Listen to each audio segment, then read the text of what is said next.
ओम श्री साईनाथाय नमः। ओम श्री साईनाथाय नमः। सप्ताह पारायण 7वां दिन, डे 7, अध्याय 43-44। महासमाधि की ओर। पूर्व तैयारी। समाधि मंदिर, ईंट का खंडन, 72 घंटे की समाधि, बापू साहिब चौक का संन्यास, बाबा के अमृत तुल्य वचन। इन 43 और 44 अध्यायों में बाबा के निर्माण का वर्णन किया गया है, इसलिए वे यहाँ संयुक्त रूप में लिखे जा रहे हैं। पूर्व तैयारी।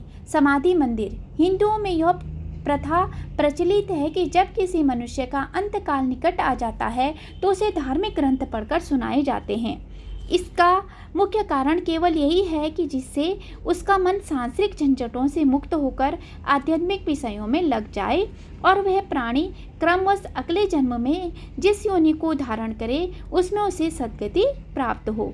सर्वसाधारण को यह विदित ही है कि जब राजा परीक्षित को एक ब्रह्म ऋषि पुत्र ने श्राप दिया और 1 सप्ताह के पश्चात ही उनका अंतकाल निकट आया तो महात्मा सुखदेव ने उन्हें उस सप्ताह में श्रीमद् भागवत पुराण का पाठ सुनाया, जिससे उनका मोक्ष की प्राप्ति हुई। यह प्रथा अभी भी अपनाई जाती है। महानिर्वाण के समय गीता, भागवत और अन्य ग्रंथों का पाठ किया जाता है। बाबा तो स्वयं अवतार थे, इसलिए उन्हें बाह्य साधनों की आवश्यकता नहीं थी परंतु केवल दूसरों के समक्ष उदाहरण प्रस्तुत करने के हेतु ही उन्होंने इस प्रथा की उपेक्षा नहीं की। जब उन्हें विदित हो गया कि मैं अब शीघ्र इस नश्वर देह का त्याग करूंगा, तब उन्होंने श्री वजह को राम विजय प्रकरण सुनाने की आज्ञा दी। श्री वजह ने 1 सप्ताह प्रतिदिन पाठ सुनाया। तत्पश्चात बाबा ने उन्हें 8 पहर पाठ करने की आज्ञा दी। श्री वजह ने उस अध्याय की द्वितीय आवृत्ति 3 दिन में पूर्ण कर दी और इस प्रकार 11 दिन बीत गए। फिर 3 दिन और उन्होंने पाठ किया। अब श्री वजह बिल्कुल थक गई, इसलिए उन्हें विश्राम करने की आज्ञा हुई।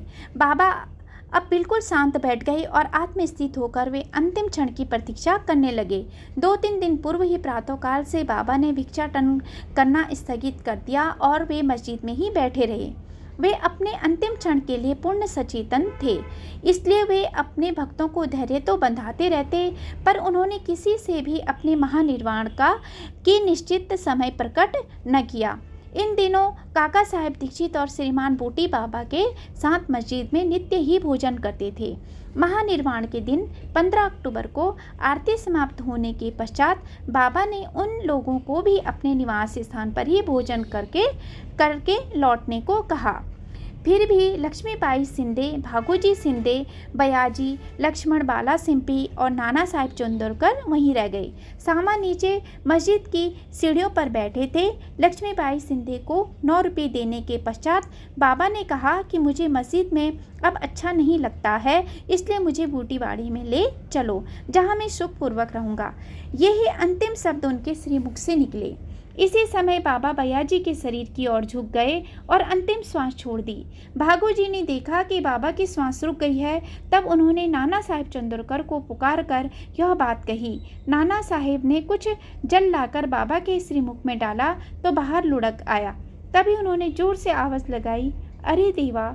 तब बाबा ऐसे दिखाई पड़े जैसे उन्होंने धीरे से नेत्र खोलकर धीमे स्वर में ओह कहा हो, परंतु अब स्पष्ट विदित हो गया कि उन्होंने सचमुच ही पंचभूत शरीर त्याग दिया है।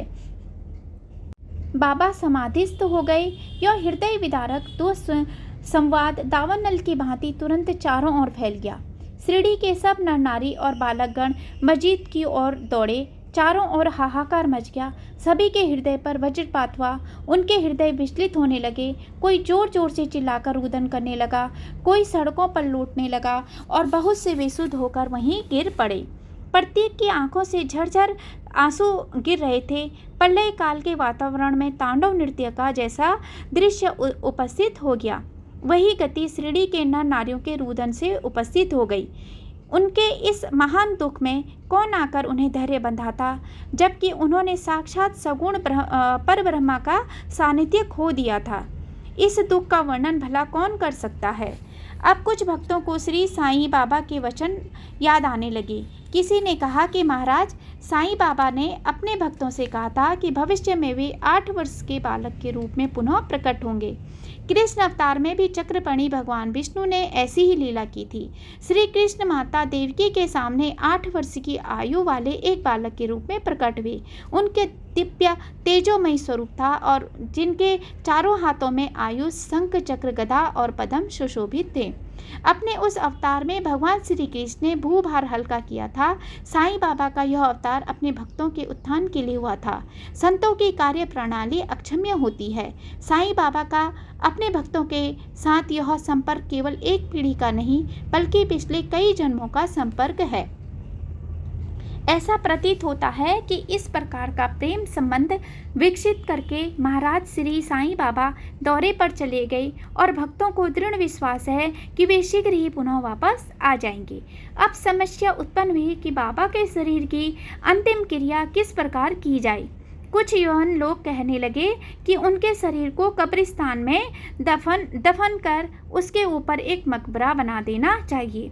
खुशाल चंद और अमीर शक्कर को भी यही धारणा थी, परंतु ग्राम्य अधिकारी श्री रामचंद्र पाटिल ने दृढ़ निश्चयात्मक स्वर में कहा कि तुम्हारा निर्णय मुझे मान्य नहीं है। शरीर को वाड़े के अतिरिक्त अन्यत्र कहीं भी नहीं रखा जाएगा। इस प्रकार लोगों में मतभेद उत्पन्न हो गया और वह वाद विवाद 36 घंटों तक चलता रहा। बुधवार के दिन प्रातःकाल बाबा ने लक्ष्मण मामा जोशी को स्वप्न दिया और उन्हें अपने हाथ से खींचते हुए कहा कि शीघ्र उठो, बापू साहेब समझता है कि मैं मृत हूँ, इसलिए वह तो आएगा नहीं। तुम पूजन और काकड़ आरती करो। लक्ष्मण मामा ग्राम के ज्योतिषी श्यामा के मामा तथा एक कर्मठ ब्राह्मण थे। वे नित्य प्रातःकाल बाबा का पूजन किया करते।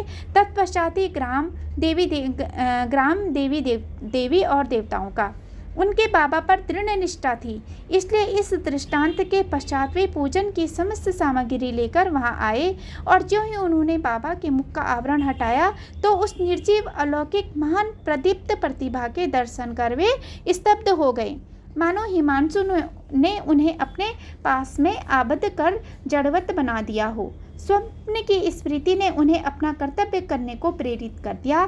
फिर उन्होंने मौलवियों के विरोध की कुछ चिंता न कर विधिवत पूजन और काकड़ आरती की। दोपहर बापू साहेब जोग भी अन्य भक्तों के साथ आए और सदैव की भांति मध्याह्न आरती की। बाबा के अंतिम श्री वचनों का आदर पूर्वक स्वीकार करके लोगों ने उनके शरीर को बूटी बाड़ी में ही रखने का निश्चय किया और वहां का मध्य भाग खोदना आरंभ कर दिया। मंगलवार की संध्या को राहता से सब इंस्पेक्टर और भिन्न भिन्न स्थानों से अनेक लोग आकर वहां एकत्र हुए। सब लोगों ने उस प्रस्ताव को स्वीकार कर लिया। दूसरे दिन प्रातःकाल बंबई से अमीर भाई और कोपर गांव से मामलेदार भी वहां आ पहुंचे। उन्होंने देखा कि लोग अभी भी एकमत नहीं है। तब उन्होंने मतदान करवाया और पाया कि अधिकांश लोगों का बहुमत बाड़ी के पक्ष में ही है। फिर भी वे इस विषय में कलेक्टर की स्वीकृति अति आवश्यक समझते थे। तब काका साहिब स्वयं अहमदनगर जाने को उद्यत हो गए, परंतु बाबा की प्रेरणा से विपक्षियों ने भी प्रस्ताव सहर्ष स्वीकार कर लिया और उन सब ने मिलकर अपना मत भी वाड़े के पक्ष में ही दिया। अतः बुधवार की संध्या को बाबा का पवित्र शरीर बड़े धूमधाम और समारोह के साथ वाड़े में लाया गया और विधि पूर्वक उस स्थान पर समाधि बना दी गई जहां मुरलीधर की मूर्ति स्थापित होने को थी। सच तो यह है कि बाबा मुरलीधर बन गए और वाड़ा समाधि मंदिर एवं भक्तों का एक पवित्र देव स्थान जहां अनेकों भक्त आया जाया करते और अभी भी नित्य प्रति वहां आकर सुख और शांति प्राप्त करते थे। बाला साहेब भाटे और बाबा के अन्य भक्त श्री उपासनी ने बाबा की विधिवत अंतिम क्रिया की।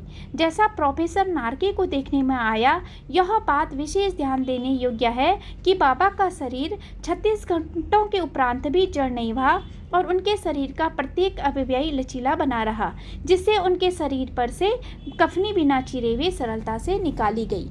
ईंट का खंडन। बाबा के निर्वाण के कुछ समय पूर्व एक अपशकुन हुआ जो इस घटना की पूर्व सूचना स्वरूप था। मस्जिद में एक पुरानी ईंट थी जिस पर बाबा अपना हाथ टेक कर रखते थे। रात्रि के समय बाबा उस पर सिर रखकर शयन किया करते थे। यह अनेक वर्षों तक चला। एक दिन बाबा की अनुपस्थिति में एक बालक ने मस्जिद में झाड़ू लगाते समय वह ईंट अपने हाथ में उठाई। दुर्भाग्यवश वह ईंट उसके हाथों से गिर पड़ी और उसके 2 टुकड़े हो गए। जब बाबा को इस बात की सूचना मिली तो उन्हें उसका बड़ा दुख हुआ और वे कहने लगे कि यह ईंट नहीं फूटी है, मेरा भाग्य ही फूटकर छिन्न भिन्न हो गया है। यह तो मेरी जीवन संगिनी थी और इसको अपने पास रखकर मैं आत्मचिंतन किया करता था। यह मुझे अपने प्राणों के समान प्रिय थी और उसने आज मेरा साथ छोड़ दिया। कुछ लोग यहाँ शंका कर सकते हैं कि बाबा को ईंट जैसी एक तुच्छ वस्तु के लिए इतना शोक क्यों करना चाहिए।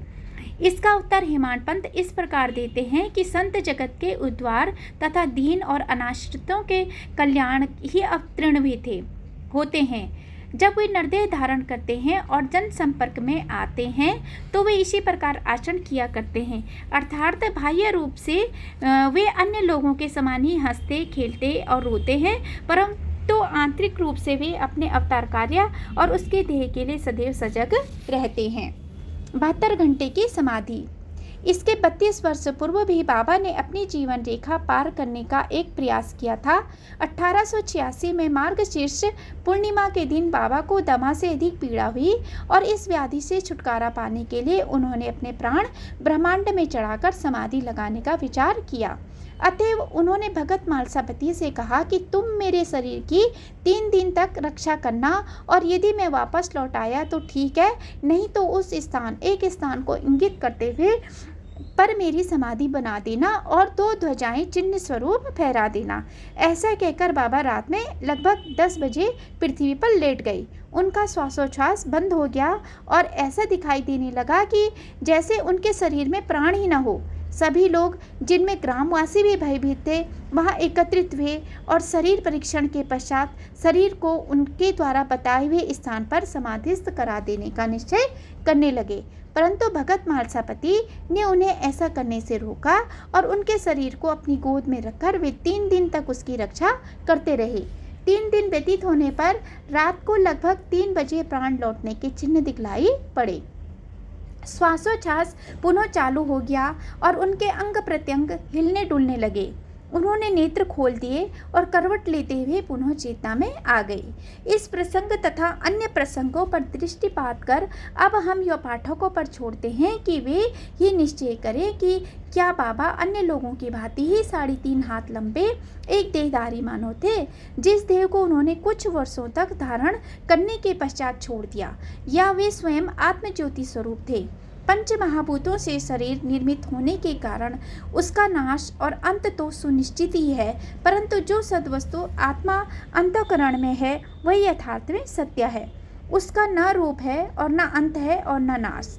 यही शुद्ध चैतन्य घन्य ब्रह्मा इंद्रियों और मन पर शासन और नियंत्रण रखने वाला जो तत्व है वही साई है, जो संसार के समस्त प्राणियों में विद्यमान है और जो सर्वव्यापी है। अपना अवतार कार्य करने के लिए उन्होंने देह धारण किया था और वह कार्य पूर्ण होने पर उन्होंने उसे त्याग कर पुनः अपना शाश्वत और अनंत स्वरूप धारण कर लिया। श्री दत्तात्रेय के पूर्ण अवतार गणगापुर के श्री नरसिंह सरस्वती के समान श्री साईं बाबा भी सदैव वर्तमान है। उनका निर्वाण तो एक औपचारिक बात है, वे जड़ और चेतन सभी पदार्थों में व्याप्त हैं तथा सर्वभूतों के अंतःकरण के संचालक और नियंत्रण करता है। इसका अभी भी अनुभव किया जा सकता है और अनेकों के अनुभव में भी आ चुका है, जो अनन्य भाव से उनके शरणागत हो चुके हैं और जो पूर्ण अंतःकरण से उनके उपासक हैं।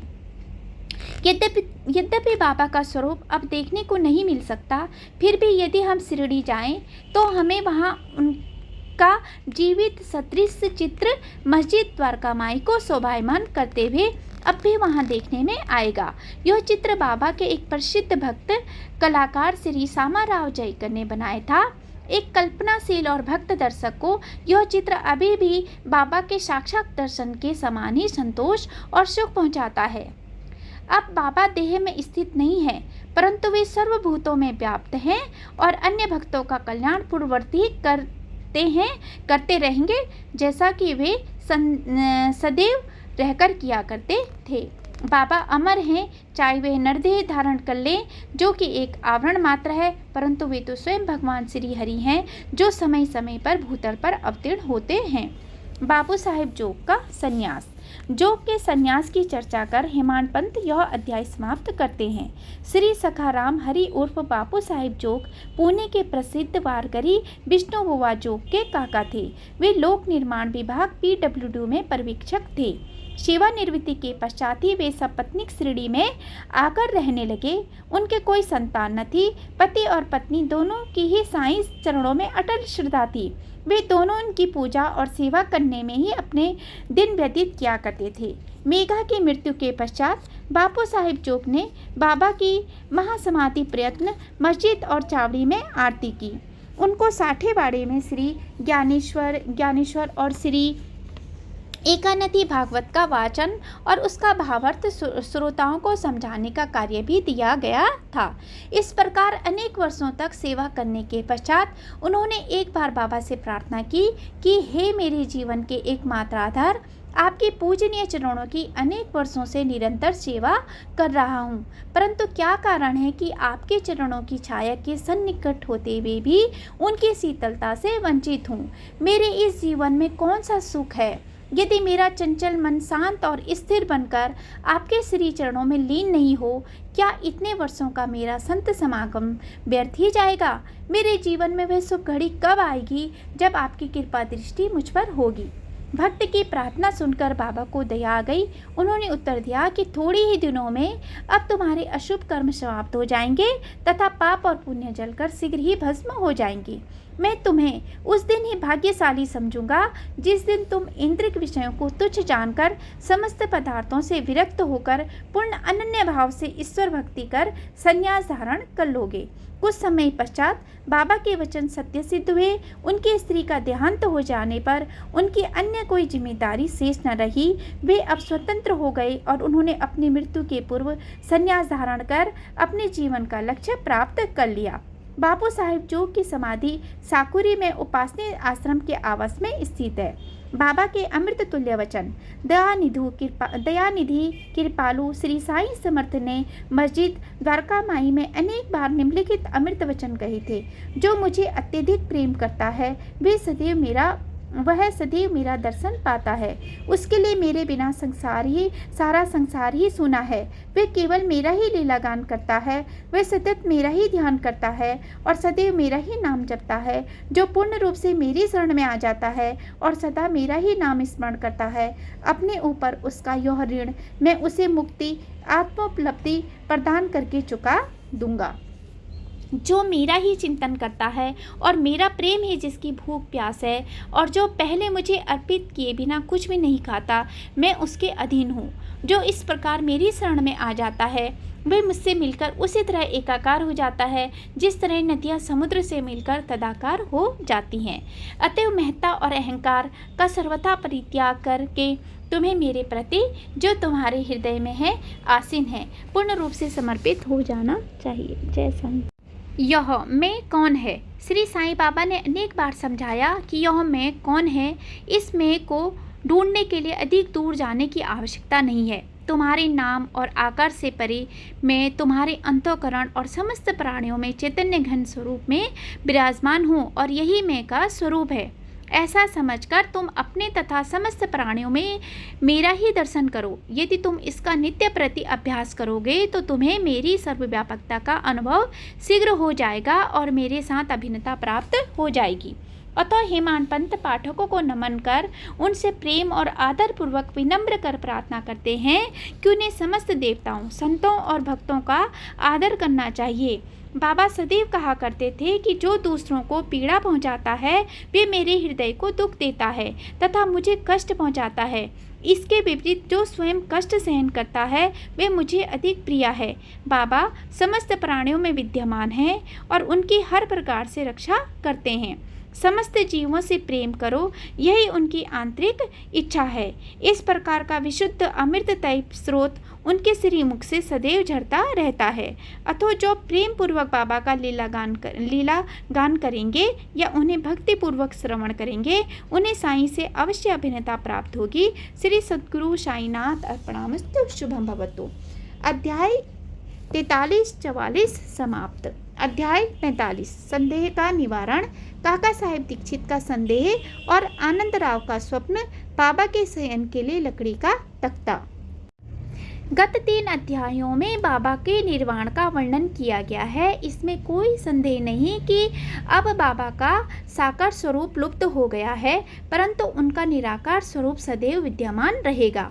अभी तक केवल उन्हीं घटनाओं और लीलाओं का उल्लेख किया गया है जो बाबा के जीवन काल में घटित हुई थी। उनके समाधिस्थ होने के पश्चात भी अनेक लीलाएं हो चुकी हैं और अभी भी देखने में आ रही हैं, जिनसे यह सिद्ध होता है कि बाबा अभी भी विद्यमान हैं और पहले की ही भांति अपने भक्तों को सहायता पहुंचाया करते हैं। बाबा के जीवन काल में जिन व्यक्तियों को उनका सानिध्य या सत्संग प्राप्त हुआ, यथार्थ में उनके भाग्य की सराहना कौन कर सकता है। यदि किसी को फिर भी ऐन्द्रिक और सांसारिक सुखों से वैराग्य प्राप्त नहीं हो सका, तो उसे दुर्भाग्य के अतिरिक्त और क्या कहा जा सकता है। जो उस समय आचरण में लाया जाना चाहिए था और अभी भी लाया जाना चाहिए, वह है अनन्य भाव से बाबा के पूजन और सेवा की और मन लगाना चाहिए। कृत्रिम पूजन से क्या लाभ। यदि पूजन या दान आदि करने का ही अभिलाषा है तो वे शुद्ध मन और अंतःकरण से होनी चाहिए।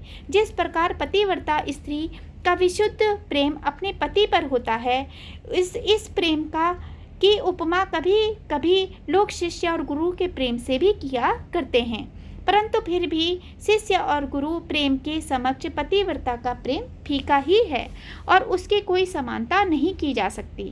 माता पिता भाई या अन्य संबंधी जीवन का ध्येय आत्म साक्षात्कार प्राप्त करने में कोई सहायता नहीं पहुंचा सकते। इसके लिए हमें स्वयं अपना मार्ग अन्वेषण कर आत्मानुभूति के पथ पर अग्रसर होना पड़ता है। नित्य और अनित्य में विवेक। यह लौकिक तथा परलौकिक सुखों का त्याग, इंद्रिय निग्रह और केवल मोक्ष की धारणा रखते हुए अग्रसर होना पड़ता है। दूसरों पर निर्भर रहने के बदले हमें आत्मविश्वास बढ़ाना उचित है। जब हम इस प्रकार विवेक बुद्धि से कार्य करने का अभ्यास करेंगे तो हमें अनुभव होगा कि यह संसार नाशवान और मिथ्या है। इस प्रकार की धारणा से सांसारिक पदार्थों में हमारी आसक्ति उत्तरोत्तर घटती जाएगी और अंत में हमें उनसे वैराग्य उत्पन्न हो जाएगा। तब कहीं आगे चलकर यह रहस्य प्रकट होगा कि ब्रह्मा ही हमारे गुरु के अतिरिक्त दूसरा कोई नहीं, वरन यथार्थ में वे ही सद्वस्तु परमात्मा है। और यह रहस्योद्घाटन होता है कि दृश्यमान जगत उनका ही प्रतिबिंब है। अतः इस प्रकार हम सभी प्राणियों में उनके ही रूप का दर्शन कर उनका पूजन करना प्रारंभ कर देते हैं और यही समत्व भाव दृश्यमान जगत से विरक्ति प्राप्त कराने वाला मूल मंत्र है।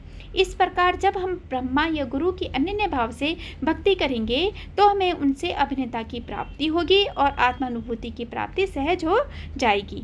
संक्षेप में यह कि सदैव गुरु का कीर्तन और उनका ध्यान करना ही हमें सर्वभूतों में भगवत दर्शन करने की योग्यता प्रदान करता है और इसी से परमानंद की प्राप्ति होती है। निम्नलिखित कथा इस तथ्य का प्रमाण है। काका साहेब का संदेह तथा आनंदराव का स्वप्न।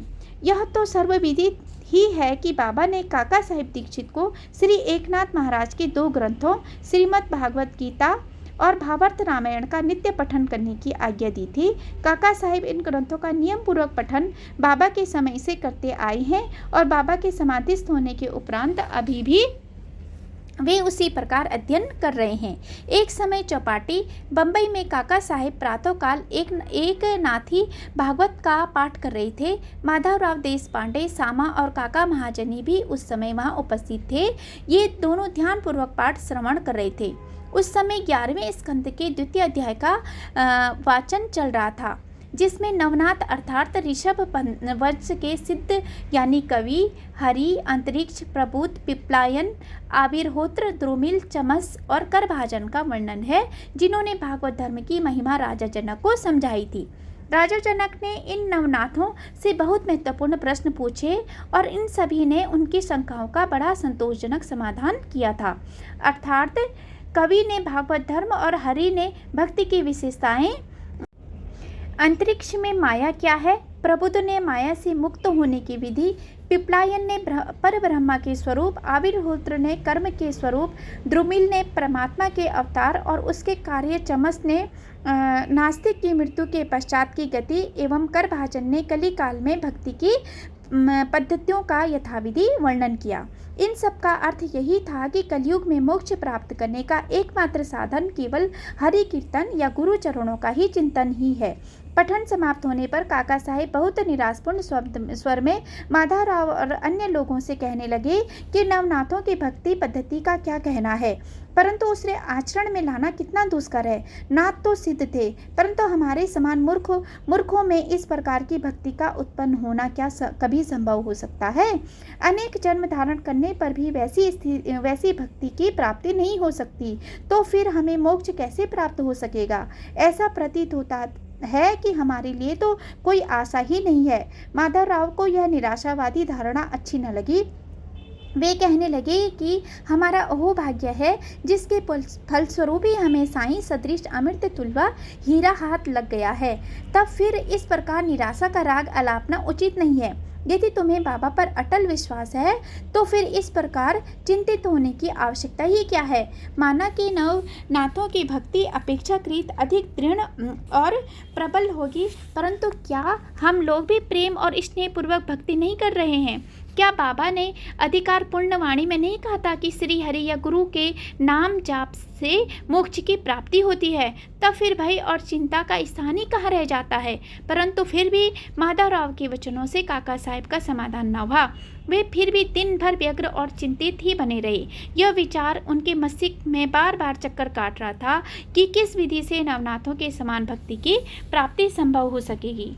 एक महाशय जिनका नाम आनंदराव पाखटे था, माधवराव को ढूंढते ढूंढते वहां आ पहुंचे। उस समय भागवत का पठन हो रहा था। श्री पाखटे भी माधवराव के समीप ही जाकर बैठ गए और उनसे धीरे धीरे कुछ वार्तालाप करने लगे। वे अपना स्वप्न माधवराव को सुना रहे थे। उनकी कानाफूसी के कारण पाठ में विघ्न उपस्थित होने लगा। अतएव काका साहिब ने पाठ स्थगित कर माधवराव से पूछा कि क्यों, क्या बात हो रही है। माधवराव ने कहा कि कल तुमने जो संदेह प्रकट किया था, यह चर्चा उसी का समाधान है। कल बाबा ने श्री पाखटे को जो स्वप्न दिया है उसे इनसे ही सुनो। इसमें बताया गया है कि विशेष भक्ति की कोई आवश्यकता नहीं, केवल गुरु को नमन या उनका पूजन करना ही पर्याप्त है। सभी को स्वप्न सुनने की तीव्र उत्कंठा हुई और सबसे अधिक काका साहिब को। सभी के कहने पर श्री पाखटे अपना स्वप्न सुनाने लगे, जो इस प्रकार है। मैंने देखा कि मैं एक अथाह सागर में खड़ा हूँ। पानी मेरी कमर तक है और अचानक ही जब मैंने ऊपर देखा तो साईं बाबा के श्री दर्शन हुए। वे एक रतन जड़ित सिंहासन पर विराजमान थे और उनके श्री चरण जल के भीतर थे। यह सुंदर दृश्य और बाबा का मनोहर स्वरूप देख मेरा चित्त बड़ा प्रसन्न हुआ। इस स्वप्न को भला कौन स्वप्न कह सकेगा। मैंने देखा कि माधवराव भी बाबा के समीप ही खड़े हैं और उन्होंने मुझसे भावपूर्ण शब्दों में कहा कि आनंदराव, बाबा के श्री चरणों पर गिरो। मैंने उत्तर दिया कि मैं भी तो यही करना चाहता हूँ, परंतु उनके श्री चरण तो जल के भीतर हैं। अब बताओ कि मैं कैसे अपना शीश उनके चरणों पर रखूं। मैं तो निहसाई हूँ। इन शब्दों को सुनकर सामा ने बाबा से कहा कि अरे देवा, जल में से कृपा कर अपने चरण बाहर निकालिए ना। बाबा ने तुरंत चरण बाहर निकाले और मैं तुरंत उनसे लिपट गया। बाबा ने मुझे यह कहते हुए आशीर्वाद दिया कि अब तुम आनंद पूर्वक जाओ, घबराने या चिंता करने की कोई आवश्यकता नहीं, अब तुम्हारा कल्याण होगा। उन्होंने मुझसे यह भी कहा कि एक जरी के किनारे की धोती मेरी श्यामा को दे देना, इससे तुम्हें बहुत लाभ होगा। बाबा की आज्ञा को पूर्ण करने के लिए ही श्री पाखटे धोती लाए और काका साहिब से प्रार्थना की कि कृपा करके इसे माधवराव को दे दीजिए, परंतु माधवराव ने उसे लेना स्वीकार नहीं किया। उन्होंने कहा कि जब तक बाबा से मुझे कोई आदेश या अनुमति प्राप्त नहीं होती, ऐसा करने में मैं असमर्थ हूँ। कुछ तर्क वितर्क के पश्चात काका ने देवी आदेश सूचक पर्चियाँ निकालकर इस बात का निर्णय करना विचार किया। काका साहब का यह नियम था कि जब उन्हें कोई संदेह हो जाता तो वे कागज की 2 पर्चियों पर स्वीकार अस्वीकार लिखकर उसमें से एक पर्ची निकालते और जो कुछ उत्तर प्राप्त होता उसके अनुसार ही कार्य कर लिया करते थे। इसका निपटारा करने के लिए उन्होंने उपयुक्त विधि के अनुसार ही 2 पर्चियां लिखवाकर बाबा के चित्र के समक्ष रखकर एक अबोध बालक को उसमें से एक पर्ची उठाने को कहा। बालक द्वारा उठाई गई पर्ची जब खोलकर देखी गई तो वह स्वीकारात्मक सूचक पर्ची ही निकली और तब माधवराव को धोती स्वीकार करनी पड़ी। इस प्रकार आनंदराव और माधवराव संतुष्ट हो गए और काका साहब का भी संदेह दूर हो गया। इससे हमें यह शिक्षा मिलती है कि हमें अन्य संतों के वचनों का उचित आदर करना चाहिए, परंतु साथ ही साथ यह भी परम आवश्यक है कि इसे अपनी माँ अर्थात गुरु पर पूर्ण विश्वास रखकर उनके आदेशों का अक्षरशः पालन करना चाहिए, क्योंकि अन्य लोगों की अपेक्षा हमारे कल्याण की अधिक चिंता उन्हें है। बाबा के निम्नलिखित वचनों को हृदय पटल पर अंकित कर लो। इस विश्व में असंख्य संत हैं, परंतु अपना पिता गुरु ही सच्चा पिता सच्चा गुरु है। दूसरे चाहे कितने ही मधुर वचन क्यों न कहते हो, परंतु अपना गुरु उपदेशक कभी नहीं भूलना चाहिए। संक्षेप में सार यही है कि शुद्ध हृदय से अपने गुरु से प्रेम कर उनकी शरण जाओ और उन्हें श्रद्धापूर्वक साष्टांग नमस्कार करो। तभी तुम देखोगे कि तुम्हारे सम्मुख भवसागर का अस्तित्व वैसा ही है जैसा सूर्य के समक्ष अंधेरे का। बाबा के शयन के लिए लकड़ी का तख्ता। बाबा अपने जीवन के पूर्वार्ध में एक लकड़ी के तख्ते पर शयन किया करते थे। यह तख्ता 4 हाथ लंबा और 1 बित्ता चौड़ा था, जिसका चारों कोनों पर 4 मिट्टी के जलते दीपक रखे जाया करते थे। बाद में बाबा ने उसके टुकड़े टुकड़े कर डाले थे, जिसका वर्णन गत अध्याय 10 में हो चुका है। एक समय बाबा उस पार्टी की महत्ता का वर्णन काका साहब को सुना रहे थे, जिसको सुनकर काका साहब ने बाबा से कहा कि यदि अभी भी आपको उससे विशेष स्नेह है तो मैं मस्जिद में एक दूसरी पाटियाँ लटकाई देता हूँ, आप सुखपूर्वक उस पर शयन किया करें। तब बाबा कहने लगे कि अब मालसापति को नीचे छोड़कर मैं ऊपर नहीं सोना चाहता।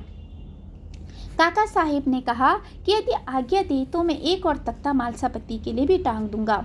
बाबा बोले कि वे इस पर कैसे सो सकते हैं? क्या यह कोई सहज कार्य है? जो उस गुण से संपन्न हो वही ऐसा कार्य कर सकता है।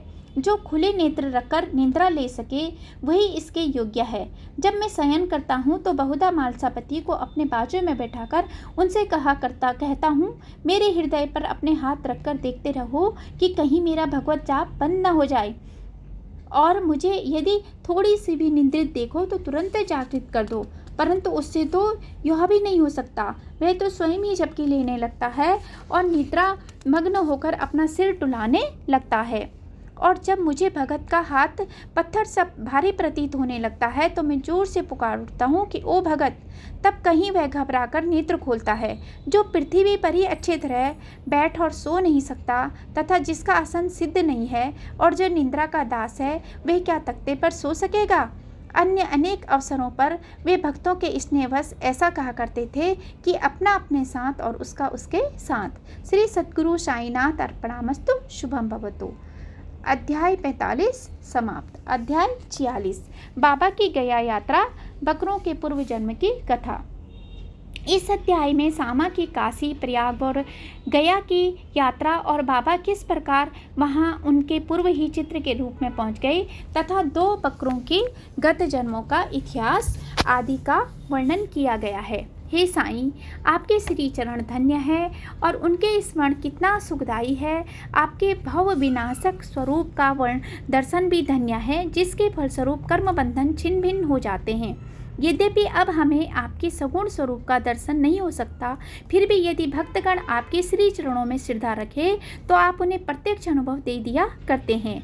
आप एक अज्ञात आकर्षण शक्ति द्वारा निकटस्थ या दूरस्थ भक्तों को अपने समीप खींचकर उन्हें एक दयालु माता के समान हृदय से लगाते हैं। हे साईं, भक्त नहीं जानते कि आपका निवास कहाँ है, परंतु आप इस कुशलता से उन्हें प्रेरित करते हैं, जिसका परिणाम स्वरूप भाषित होने लगता है कि आपका अभय हस्त उनके सिर पर है और यह आपकी कृपा दृष्टि का परिणाम है कि उन्हें अज्ञात सहायता सदैव प्राप्त होती रहती है। अहंकार के वशीभूत होकर उच्च कोटि के विद्वान और चतुर पुरुष भी इस भवसागर की दलदल में फंस जाते हैं, परंतु हे साईं, आप केवल अपनी शक्ति से असहाय और सुहृदय भक्तों को इस अदालत से उबारकर उनकी रक्षा किया करते हैं। पर्दे की ओट में छिपे रहकर आप ही तो सब न्याय कर रहे हैं, फिर भी आपकी संपूर्ण जीवन गाथा न जान सका। इसलिए यही श्रेष्ठ कर है कि हम अनन्य भाव से आपके श्री चरणों की शरण में आ जाएं और अपने पापों से मुक्त होने के लिए एकमात्र आपका ही नाम स्मरण करते रहें। आप अपने निष्काम भक्तों की समस्त इच्छाएं पूर्ण कर उन्हें परमानंद की प्राप्ति करा दिया करते हैं। केवल आपके मधुर नाम का ही उच्चारण ही भक्तों के लिए अत्यंत सुगम पथ है। इस साधन से उनमें राजसिक और तामसिक गुणों का ह्रास होकर सात्विक और धार्मिक गुणों का विकास होगा। इसके साथ ही साथ उन्हें क्रमशः विवेक, वैराग्य और ज्ञान की भी प्राप्ति हो जाएगी। तब उन्हें आत्मस्थित होकर गुरु से भी अभिन्नता प्राप्त होगी। और इसका ही दूसरा अर्थ है गुरु के प्रति अनन्य भाव से शरणागत होना। इसके निश्चित प्रमाण केवल यही है कि तब हमारा मन स्थिर होकर शांत हो जाता है। इस शरणागति, भक्ति और ज्ञान की महत्ता अद्वितीय है, क्योंकि इनके साथ ही शांति, वैराग्य, कीर्ति, मोक्ष इत्यादि की भी प्राप्ति सहज ही हो जाती है। यदि बाबा अपने भक्तों पर अनुग्रह करते हैं तो वे सदैव ही इनके समीप रहते हैं। चाहे भक्त कहीं भी क्यों न हो चला जाए, परंतु वे तो किसी न किसी रूप में पहले ही वहां पहुंच जाते हैं। यह निम्नलिखित कथा से स्पष्ट है। गया यात्रा। बाबा से परिचय होने के कुछ काल पश्चात ही काका साहेब दीक्षित ने अपने ज्येष्ठ पुत्र बाबू का नागपुर में उपनयन संस्कार करने का निश्चय किया और लगभग उसी समय नाना साहेब चंदोरकर ने भी अपने ज्येष्ठ पुत्र की ग्वालियर में शादी करने का कार्यक्रम बनाया। दीक्षित और चांदोरकर दोनों ही शिरडी आए और प्रेम पूर्वक उन्होंने बाबा को निमंत्रण दिया। तब उन्होंने अपने प्रतिनिधि सामा को ले जाने को कहा, परंतु जब उन्होंने स्वयं पधारने के लिए उनसे आग्रह किया तो उन्होंने उत्तर दिया कि बनारस और प्रयाग निकल जाने के पश्चात मैं सामा से पहले ही पहुंच जाऊंगा। पाठकगण कृपया इन शब्दों को थोड़ा ध्यान में रखें, क्योंकि ये शब्द बाबा की सर्वज्ञता का बोधक हैं। बाबा की आज्ञा प्राप्त कर श्यामा ने इस उत्सव में सम्मिलित होने के लिए पहले नागपुर, ग्वालियर और इसके पश्चात काशी, प्रयाग और गया जाने का निश्चय किया। अप्पा कोते भी श्यामा के साथ जाने को तैयार हो गई। प्रथम तो वे दोनों उपनयन संस्कार में सम्मिलित होने नागपुर पहुंचे। वहां काका साहेब दीक्षित ने श्यामा को 200 रुपये खर्च के निमित्त दिए। वहां से वे लोग विवाह में सम्मिलित होने ग्वालियर आए। वहाँ नाना साहेब चंदोरकर ने 100 रुपये और उनके संबंधी श्री जट्ठार ने भी 100 रुपये श्यामा को दिए। फिर श्यामा काशी पहुंचे, जहां श्री जट्ठार ने लक्ष्मी नारायण जी के भव्य मंदिर में उनका उत्तम स्वागत किया। अयोध्या में जट्ठार के व्यवस्थापक ने भी श्यामा का अच्छा स्वागत किया। श्यामा और कोते अयोध्या में 21 दिन तथा काशी, बनारस में 2 मास ठहरकर फिर गया को रवाना हो गए। गया में प्लेग फैलने का समाचार रेलगाड़ी में सुनकर इन दोनों को थोड़ी चिंता सी होने लगी। फिर भी रात्रि को वे गया स्टेशन पर उतरे और एक धर्मशाला में जाकर ठहरे। प्रातःकाल गया वाला पुजारी पंडा, जो यात्रियों के ठहरने और भोजन की व्यवस्था किया करता था, आया और कहने लगा कि सब यात्री तो प्रस्थान कर चुके हैं, इसलिए अब आप भी शीघ्रता करें। श्यामा ने सहज ही उससे पूछा कि क्या गया में प्लेग फैला है? तब पुजारी ने कहा, नहीं, आप निर्विघ्न मेरे यहाँ पधार कर वस्तु स्थिति का स्वयं अवलोकन कर लें। तब वे उसके साथ उसके मकान पर पहुँचे। उसका मकान क्या एक विशाल भवन था, जिसमें पर्याप्त यात्री विश्राम पा सकते थे। श्यामा को भी उसी स्थान पर ठहराया गया, जो उन्हें अत्यंत प्रिय लगा। बाबा का एक बड़ा चित्र, जो कि मकान के अग्रिम भाग के ठीक मध्य में लगा था, देखकर वे अति प्रसन्न हुए। उनका हृदय भर आया और उन्हें बाबा के शब्दों की स्मृति हो आई कि मैं काशी और प्रयाग निकल जाने के पश्चात श्यामा से आगे ही पहुंच जाऊंगा। श्यामा की आंखों से अश्रुओं की धारा बहने लगी और उनके शरीर में रोमांच आया तथा कंठ रुंध गया और रोते रोते उनकी घिंगियाँ बंध गई। पुजारी ने श्यामा की जो ऐसी स्थिति देखी तो उसने सोचा कि यह व्यक्ति प्लेग की सूचना से भयभीत होकर रुदन कर रहा है, परंतु श्यामा ने उसकी कल्पना के विपरीत ही प्रश्न किया कि यह बाबा का चित्र तुम्हें कहाँ से मिला? उसने उत्तर दिया कि मेरे 200-300 दलाल मनमाड़ और पुणातंबे क्षेत्र में कार्य करते हैं, वहाँ शिरडी के साईं महाराज की कीर्ति मुझे सुनाई पड़ी। लगभग 12 वर्ष हुए मैंने स्वयं शिरडी जाकर बाबा के श्री दर्शन का लाभ उठाया था और वहीं सामा के घर में लगे हुए उनके चित्र से मैं आकर्षित हुआ था। तभी बाबा की आज्ञा से सामा ने जो चित्र मुझे भेंट किया था, यह वही चित्र है। सामा की पूर्व स्मृति जागृत हो आई और जब गया वाले पुजारी को यह ज्ञात हुआ कि ये वही सामा है जिन्होंने मुझे इस चित्र द्वारा अनुग्रहित किया था और आज मेरे यहाँ अतिथि बनकर ठहरे हैं, तो उसके आनंद की सीमा न रही। दोनों बड़े प्रेम पूर्वक मिलकर हर्षित हुए। फिर पुजारी ने सामा का बादशाही ढंग से भव्य स्वागत किया। यह एक धनाढ्य व्यक्ति था, स्वयं डोली में और सामा को हाथी पर बिठाकर खूब घुमाया तथा हर प्रकार से उनकी सुख सुविधा का ध्यान रखा। इस कथा ने सिद्ध कर दिया कि बाबा के वचन सत्य निकले। उनका अपने भक्तों पर कितना स्नेह था, इसको तो छोड़ो, वे तो सब प्राणियों पर एक सा प्रेम किया करते थे, उन्हें अपना ही स्वरूप समझते थे। यह निम्नलिखित कथा से विदित हो जाएगा। 2 बकरे।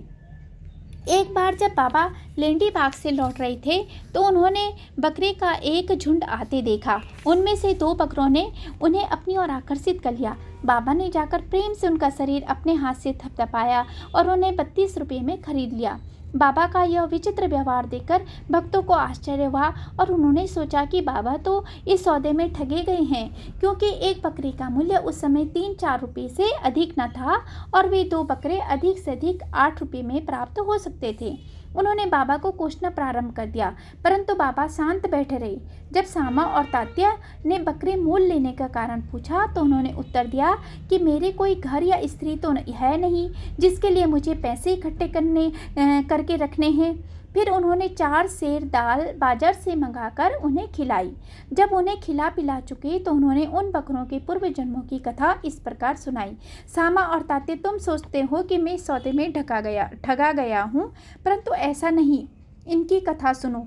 गत जन्मों में दोनों सगे भाई थे और पहले इनमें परस्पर बहुत प्रेम था, किंतु छोटा भाई बहुत परिश्रमी था, जिसने पर्याप्त धन उपार्जन कर लिया था, जिससे बड़ा भाई अपने छोटे भाई से ईर्ष्या करता था।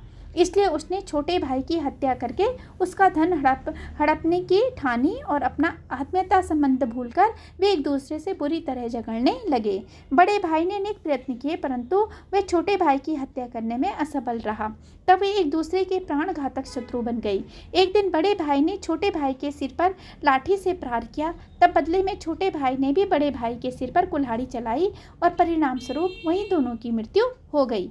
फिर अपने कर्मों के अनुसार ये दोनों बकरी की योनि को प्राप्त हुए। जैसे ही वे मेरे समीप से निकले तो मुझे उनके पूर्व इतिहास का स्मरण हो आया और मुझे दया आ गई। इसलिए मैंने उन्हें कुछ खिलाने पिलाने तथा सुख देने का विचार किया। यही कारण है कि मैंने इनके लिए पैसे खर्च किए जो तुम्हें महंगे प्रतीत हुए हैं। तुम लोगों को यह लेन देन अच्छा नहीं लगा, इसलिए मैंने उन बकरों को गडरियों को वापस कर दिया है। केवल मनुष्य ही नहीं, सभी प्राणियों के लिए बाबा के हृदय में अपार प्रेम था। श्री सद्गुरु साईनाथ अर्पणामस्तु। शुभम भवतु। अध्याय 46 समाप्त। अध्याय 47 पुनर्जन्म, वीरभद्रपा और चैबनसप्पा सर्प व मेढक की वार्ता। गत अध्याय में बाबा द्वारा बताई गई 2 बकरों के पूर्व जन्मों की वार्ता थी। इस अध्याय में कुछ और भी पूर्व जन्मों की स्मृतियों का वर्णन किया जाता है। प्रस्तुत कथा वीरभद्रपा और चैबनसप्पा के संबंध में है। हे त्रिगुणातीत ज्ञानावतार श्री साईं, तुम्हारी मूर्ति कितनी भव्य और सुंदर है। हे अंतर्यामिनी, तुम्हारे श्रीमुख की आभा धन्य है। इसका क्षण मात्र भी अवलोकन करने से पूर्व जन्मों के समस्त दुखों का नाश होकर सुख का द्वार खुल जाता है। परंतु हे मेरे प्यारे श्री साईं, यदि तुम अपने स्वभाववश ही कुछ कृपा कटाक्ष कर दो तभी इसकी कुछ आशा हो सकती है। तुम्हारी दृष्टि मात्र से ही हमारे कर्म बंधन छिन्न भिन्न हो जाते हैं और हमें आनंद की प्राप्ति हो जाती है। गंगा में स्नान करने से समस्त पाप नष्ट हो जाते हैं, परंतु गंगा मई भी संतों के आगमन की सदैव उत्सुकता पूर्वक राह देखा करती हैं कि वे कब पधारें और मुझे अपने चरण रज से पावन करें। श्री साईं तो संत चूड़ामणि है। अब उनके द्वारा ही हृदय पवित्र बनाने वाली यह कथा सुनो। सर्प और मेढक। श्री साईं बाबा ने कहा, एक दिन प्रातःकाल 8 बजे जलपान के पश्चात मैं घूमने निकला। चलते चलते मैं एक छोटी सी नदी के किनारे पहुंचा। मैं अधिक थक चुका था, इस कारण वहां बैठकर कुछ विश्राम करने लगा। कुछ देर के पश्चात ही मैंने हाथ पैर धोए और स्नान किया। तब कहीं मेरी थकावट दूर हुई और मुझे कुछ विश्रांति का अनुभव होने लगा। उस स्थान से एक पगडंडी और बैलगाड़ी के जाने का मार्ग था, जिसके दोनों ओर सघन वृक्ष थे। मलय बयार मंद मंद बह रही थी। मैं चिलम भर ही रहा था कि इतने में मेरे कानों में एक मेंढक की बुरी तरह टर्राने की ध्वनि पड़ी। मैं चकमक सुलगा ही रहा था कि इतने में एक यात्री वहां आया और मेरे समीप आकर मुझे प्रणाम किया और घर पर पधारकर भोजन तथा विश्राम करने का आग्रह करने लगा। उसने चिलम सुलगाकर मेरी और पीने के लिए बढ़ाई। मेंढक के टर्राने की ध्वनि सुनकर वह उसका रहस्य जानने के लिए उत्सुक हो उठा। मैंने उसे बतलाई कि एक मेंढक कष्ट में है, जो अपने पूर्व जन्म के कर्मों का फल भोग रहा है। पूर्व जन्म के कर्मों का फल इस जन्म में भोगना पड़ता है, अतः अब उसका चिल्लाना व्यर्थ है। एक कष्ट लेकर उसने चिलम मेरी ओर बढ़ाई। थोड़ा देखूं तो आखिर बात क्या है, ऐसा कहकर वह उधर जाने लगा। मैंने उसे बतलाया कि एक बड़े सांप ने एक मेंढक को मुंह में दबा लिया है, इस कारण वह चिल्ला रहा है। दोनों ही पूर्व जन्म में बड़े दुष्ट थे और अब इस शरीर में अपने कर्मों का फल भोग रहे हैं। आगंतुक ने घटना स्थल पर जाकर देखा कि सचमुच एक बड़े सर्प ने मेंढक को अपने मुंह में दबा रखा है। उसने वापस आकर मुझे बताया कि लगभग घड़ी 2 घड़ी में ही सांप मेंढक को निकल जाएगा। मैंने कहा, नहीं, यह कभी नहीं हो सकता। मैं उसका संरक्षक पिता हूँ और इस समय यहाँ उपस्थित हूँ। फिर सर्प की क्या सामर्थ्य है कि मेंढक को निकल जाए? क्या मैं व्यर्थ ही यहाँ बैठा हूँ? देखो मैं अभी उसकी किस प्रकार रक्षा करता हूँ। दोबारा चिलम पीने के पश्चात हम लोग उस स्थान पर गए। आगंतुक डरने लगा और उसने मुझे आगे बढ़ने से रोका, कहीं सर्प आक्रमण न कर दे।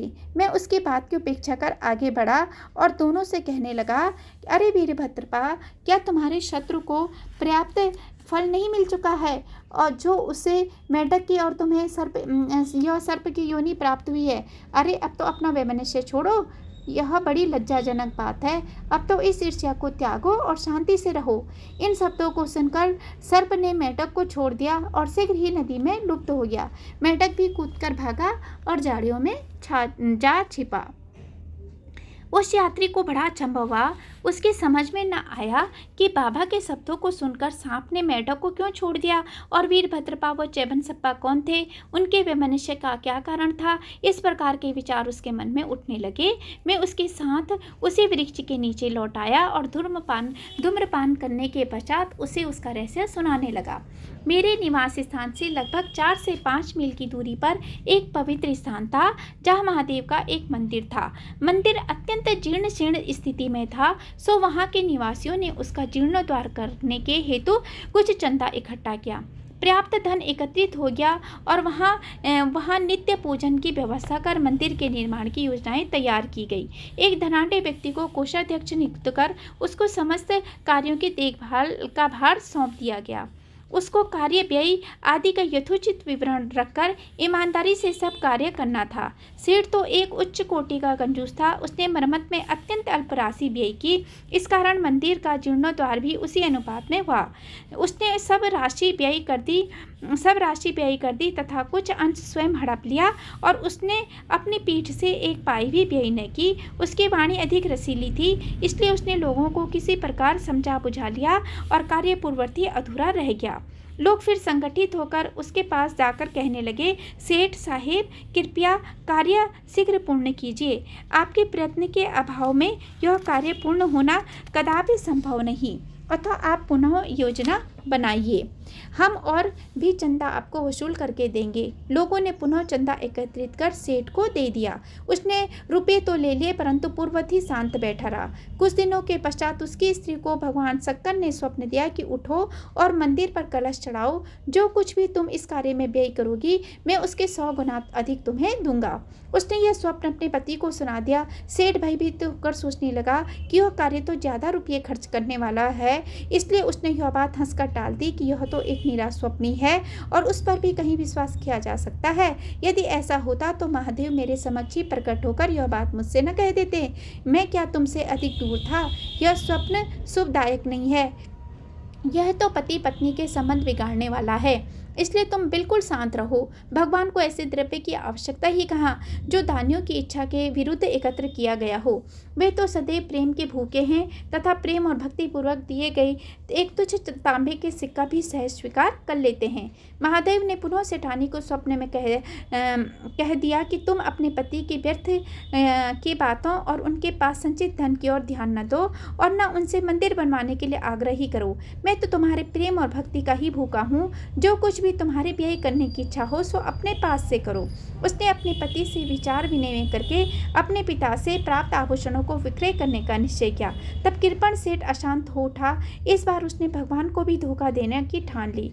उसने कौड़ी मोल केवल 1000 रुपये में ही अपनी पत्नी के समस्त आभूषण स्वयं खरीद डाले और एक बंजर भूमि का भाग मंदिर के निमित्त लगा दिया, जिसे उसकी पत्नी ने भी चुपचाप स्वीकार कर लिया। सेठ ने जो भूमि दी वह उसकी स्वयं की न थी, वरन एक निर्धन स्त्री दुबकी की थी जो इसके यहाँ से 200 रुपये में गिरवी रखी हुई थी। दीर्घकाल तक वह ऋण चुकाकर उसे वापस न ले सकी, इसलिए उस धूर्त कृपण ने अपनी पत्नी दुबकी और भगवान को धोखा दे दिया। भूमि पथरीली होने के कारण उसमें उत्तम ऋतु में भी कोई पैदावार न होती थी। इस प्रकार यह लेन देन समाप्त हुआ। भूमि उस मंदिर के पुजारी को दे दी गई, जो उसे पाकर बहुत प्रसन्न हुआ। कुछ समय के पश्चात एक विचित्र घटना भी। एक दिन बहुत जोरों से झंझावात आया और अतिवृष्टि हुई। उस कृपण के घर पर बिजली गिरी और फलस्वरूप पति पत्नी दोनों की मृत्यु हो गई। दुबकी ने भी अंतिम श्वास छोड़ दी। अगले जन्म में यह कृपण मथुरा के एक ब्राह्मण कुल में उत्पन्न हुआ और उसका नाम वीरभद्रपा रखा गया। उसकी धर्मपत्नी उस मंदिर के पुजारी के घर कन्या होकर उत्पन्न हुई और उसका नाम गौरी रखा गया। दुबकी पुरुष बनकर मंदिर के गुरव सेवक वंश में पैदा हुई और उसका नाम चेबनसप्पा रखा गया। पुजारी मेरा मित्र था और बहुधा मेरे पास आता जाता रहता था, वार्तालाप करता और मेरे साथ चिलम पिया करता था। उसकी पुत्री गौरी भी मेरी भक्त थी। वे दिनों दिन सयानी होती जा रही थी, जिसके उसके पिता भी उसके हाथ पीले करने की चिंता में रहता था। मैंने उससे कहा कि चिंता की कोई आवश्यकता नहीं, वह स्वयं तुम्हारे घर लड़की की खोज में आ जाएगा।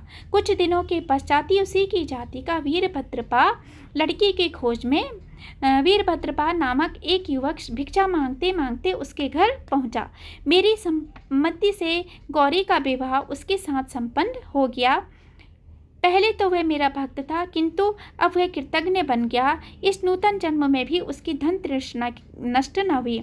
उसने मुझे कोई उद्योग धंधा सुझाने को कहा, क्योंकि इस समय वह वैवाहिक जीवन व्यतीत कर रहा था। तभी एक विचित्र घटना हुई। अचानक ही प्रत्येक वस्तुओं के भाव ऊंचे बढ़ गए। गौरी के भाग्य से जमीन की मांग अधिक होने लगी और समस्त भूमि 1 लाख रुपये में आभूषणों के मूल्य से 100 गुना अधिक मूल्य में बिक गई। ऐसा निर्णय हुआ कि 50,000 रुपये नगद और 2,000 रुपये प्रतिवर्ष किस्त पर चुकता कर दिए जाएंगे। सबको यह लेन देन स्वीकार था, परंतु धन में हिस्से के कारण उनमें परस्पर विवाद होने लगा। वे परामर्श लेने मेरे पास आई और मैंने कहा कि यह भूमि तो भगवान की है, जो पुजारी को सौंपी गई थी। इसकी स्वामिनी गौरी ही है और 1 पैसा भी उसकी इच्छा के विरुद्ध खर्च करना उचित नहीं तथा उसके पति का इस पर कोई अधिकार नहीं है। मेरे निर्णय को सुनकर वीरभद्रपा मुझसे क्रोधित होकर कहने लगा कि तुम गौरी को फुसलाकर उसका धन हड़पना चाहते हो। इन शब्दों को सुनकर मैं भगवत नाम लेकर चुप बैठ गया। वीरभद्र ने अपनी स्त्री को पीटा भी। गौरी ने दोपहर के समय आकर मुझसे कहा कि आप उन लोगों के कहने का बुरा न माने, मैं तो आपकी लड़की हूँ, मुझ पर कृपा दृष्टि ही रखें। वे इस प्रकार मेरी शरण में आई तो मैंने उसे वचन दिया कि मैं 7 समुद्र पार भी तुम्हारी रक्षा करूंगा। तब उस रात्रि को गौरी को एक दृष्टांत हुआ। महादेव ने आकर कहा कि यह सब संपत्ति तुम्हारी ही है और इसमें से किसी को कुछ न दो। चेबनसप्पा की सलाह से कुछ राशि मंदिर के कार्य के लिए खर्च करो। यदि और किसी भी कार्य में तुम्हें खर्च करने की इच्छा हो तो मस्जिद में जाकर बाबा स्वयं से परामर्श करो। गौरी ने अपना दृष्टांत मुझे सुनाया और मैंने इस विषय में उचित सलाह भी दी। मैंने उससे कहा कि मूलधन तो तुम स्वयं ले लो और ब्याज की की आधी रकम चेबन को दे दो। वीरभद्र का इसमें कोई संबंध नहीं है। जब मैं यह बात कर ही रहा था कि वीरभद्र और चेबन दोनों ही वहाँ लड़ते झगड़ते हुए आए। मैंने दोनों को शांत करने का प्रयत्न किया तथा गौरी को हुआ महादेव का स्वप्न भी सुनाया। वीरभद्र क्रोध से उन्मत्त हो गया और चेबन को टुकड़े टुकड़े कर मार डालने की धमकी देने लगा।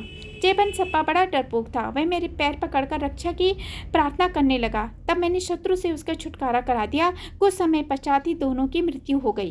वीरभद्र सर्प बना और चेबन मेढक।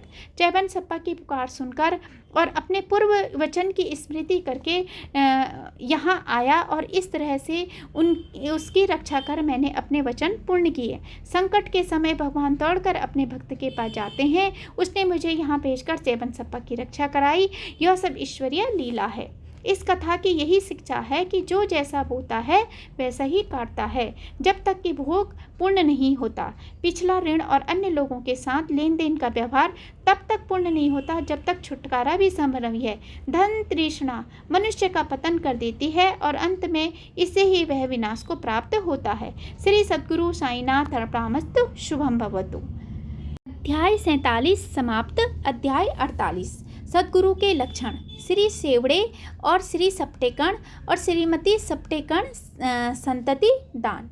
अध्याय प्रारंभ करने से पूर्व किसी ने हिमानपंत से प्रश्न किया कि साईं बाबा गुरु थे या सद्गुरु।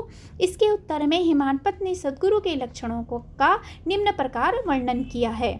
सद्गुरु के लक्षण: जो वेद और वेदांत तथा 6 शास्त्रों की शिक्षा प्रदान करके ब्रह्म विषयक मधुर व्याख्यान देने में पारंगत हों तथा जो अपने श्वासोच्छ्वास क्रियाओं पर नियंत्रण कर सहजी मुद्राएं लगाकर अपने शिष्यों को मंत्रोपदेश दे, निश्चित अवधि में यथोचित संख्या का जाप करने का आदेश दे और केवल अपने वाक चातुर्य से ही उन्हें जीवन के अंतिम देह का दर्शन कराता हो तथा जिसे स्वयं साक्षात्कार न हुआ हो, वह सद्गुरु नहीं।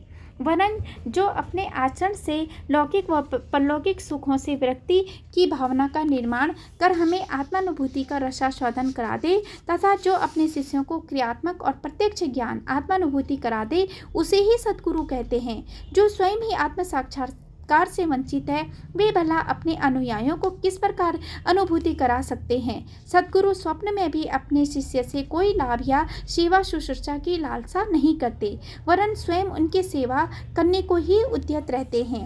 उन्हें यह कभी भी भान नहीं होता है कि मैं कोई महान हूँ और मेरा शिष्य मुझसे तुच्छ है, अपितु उसे अपने ही सदृश या ब्रह्म स्वरूप समझा करते हैं। सद्गुरु की मुख्य विशेषता यही है कि उनके हृदय में सदैव परम शांति विद्यमान रहती है। वे कभी अस्थिर या अशांत नहीं होते और न उन्हें अपने ज्ञान की लेस मात्र गर्व होता है। उनके लिए राजा और रंक, स्वर्ग अपवर्ग सब एक समान है।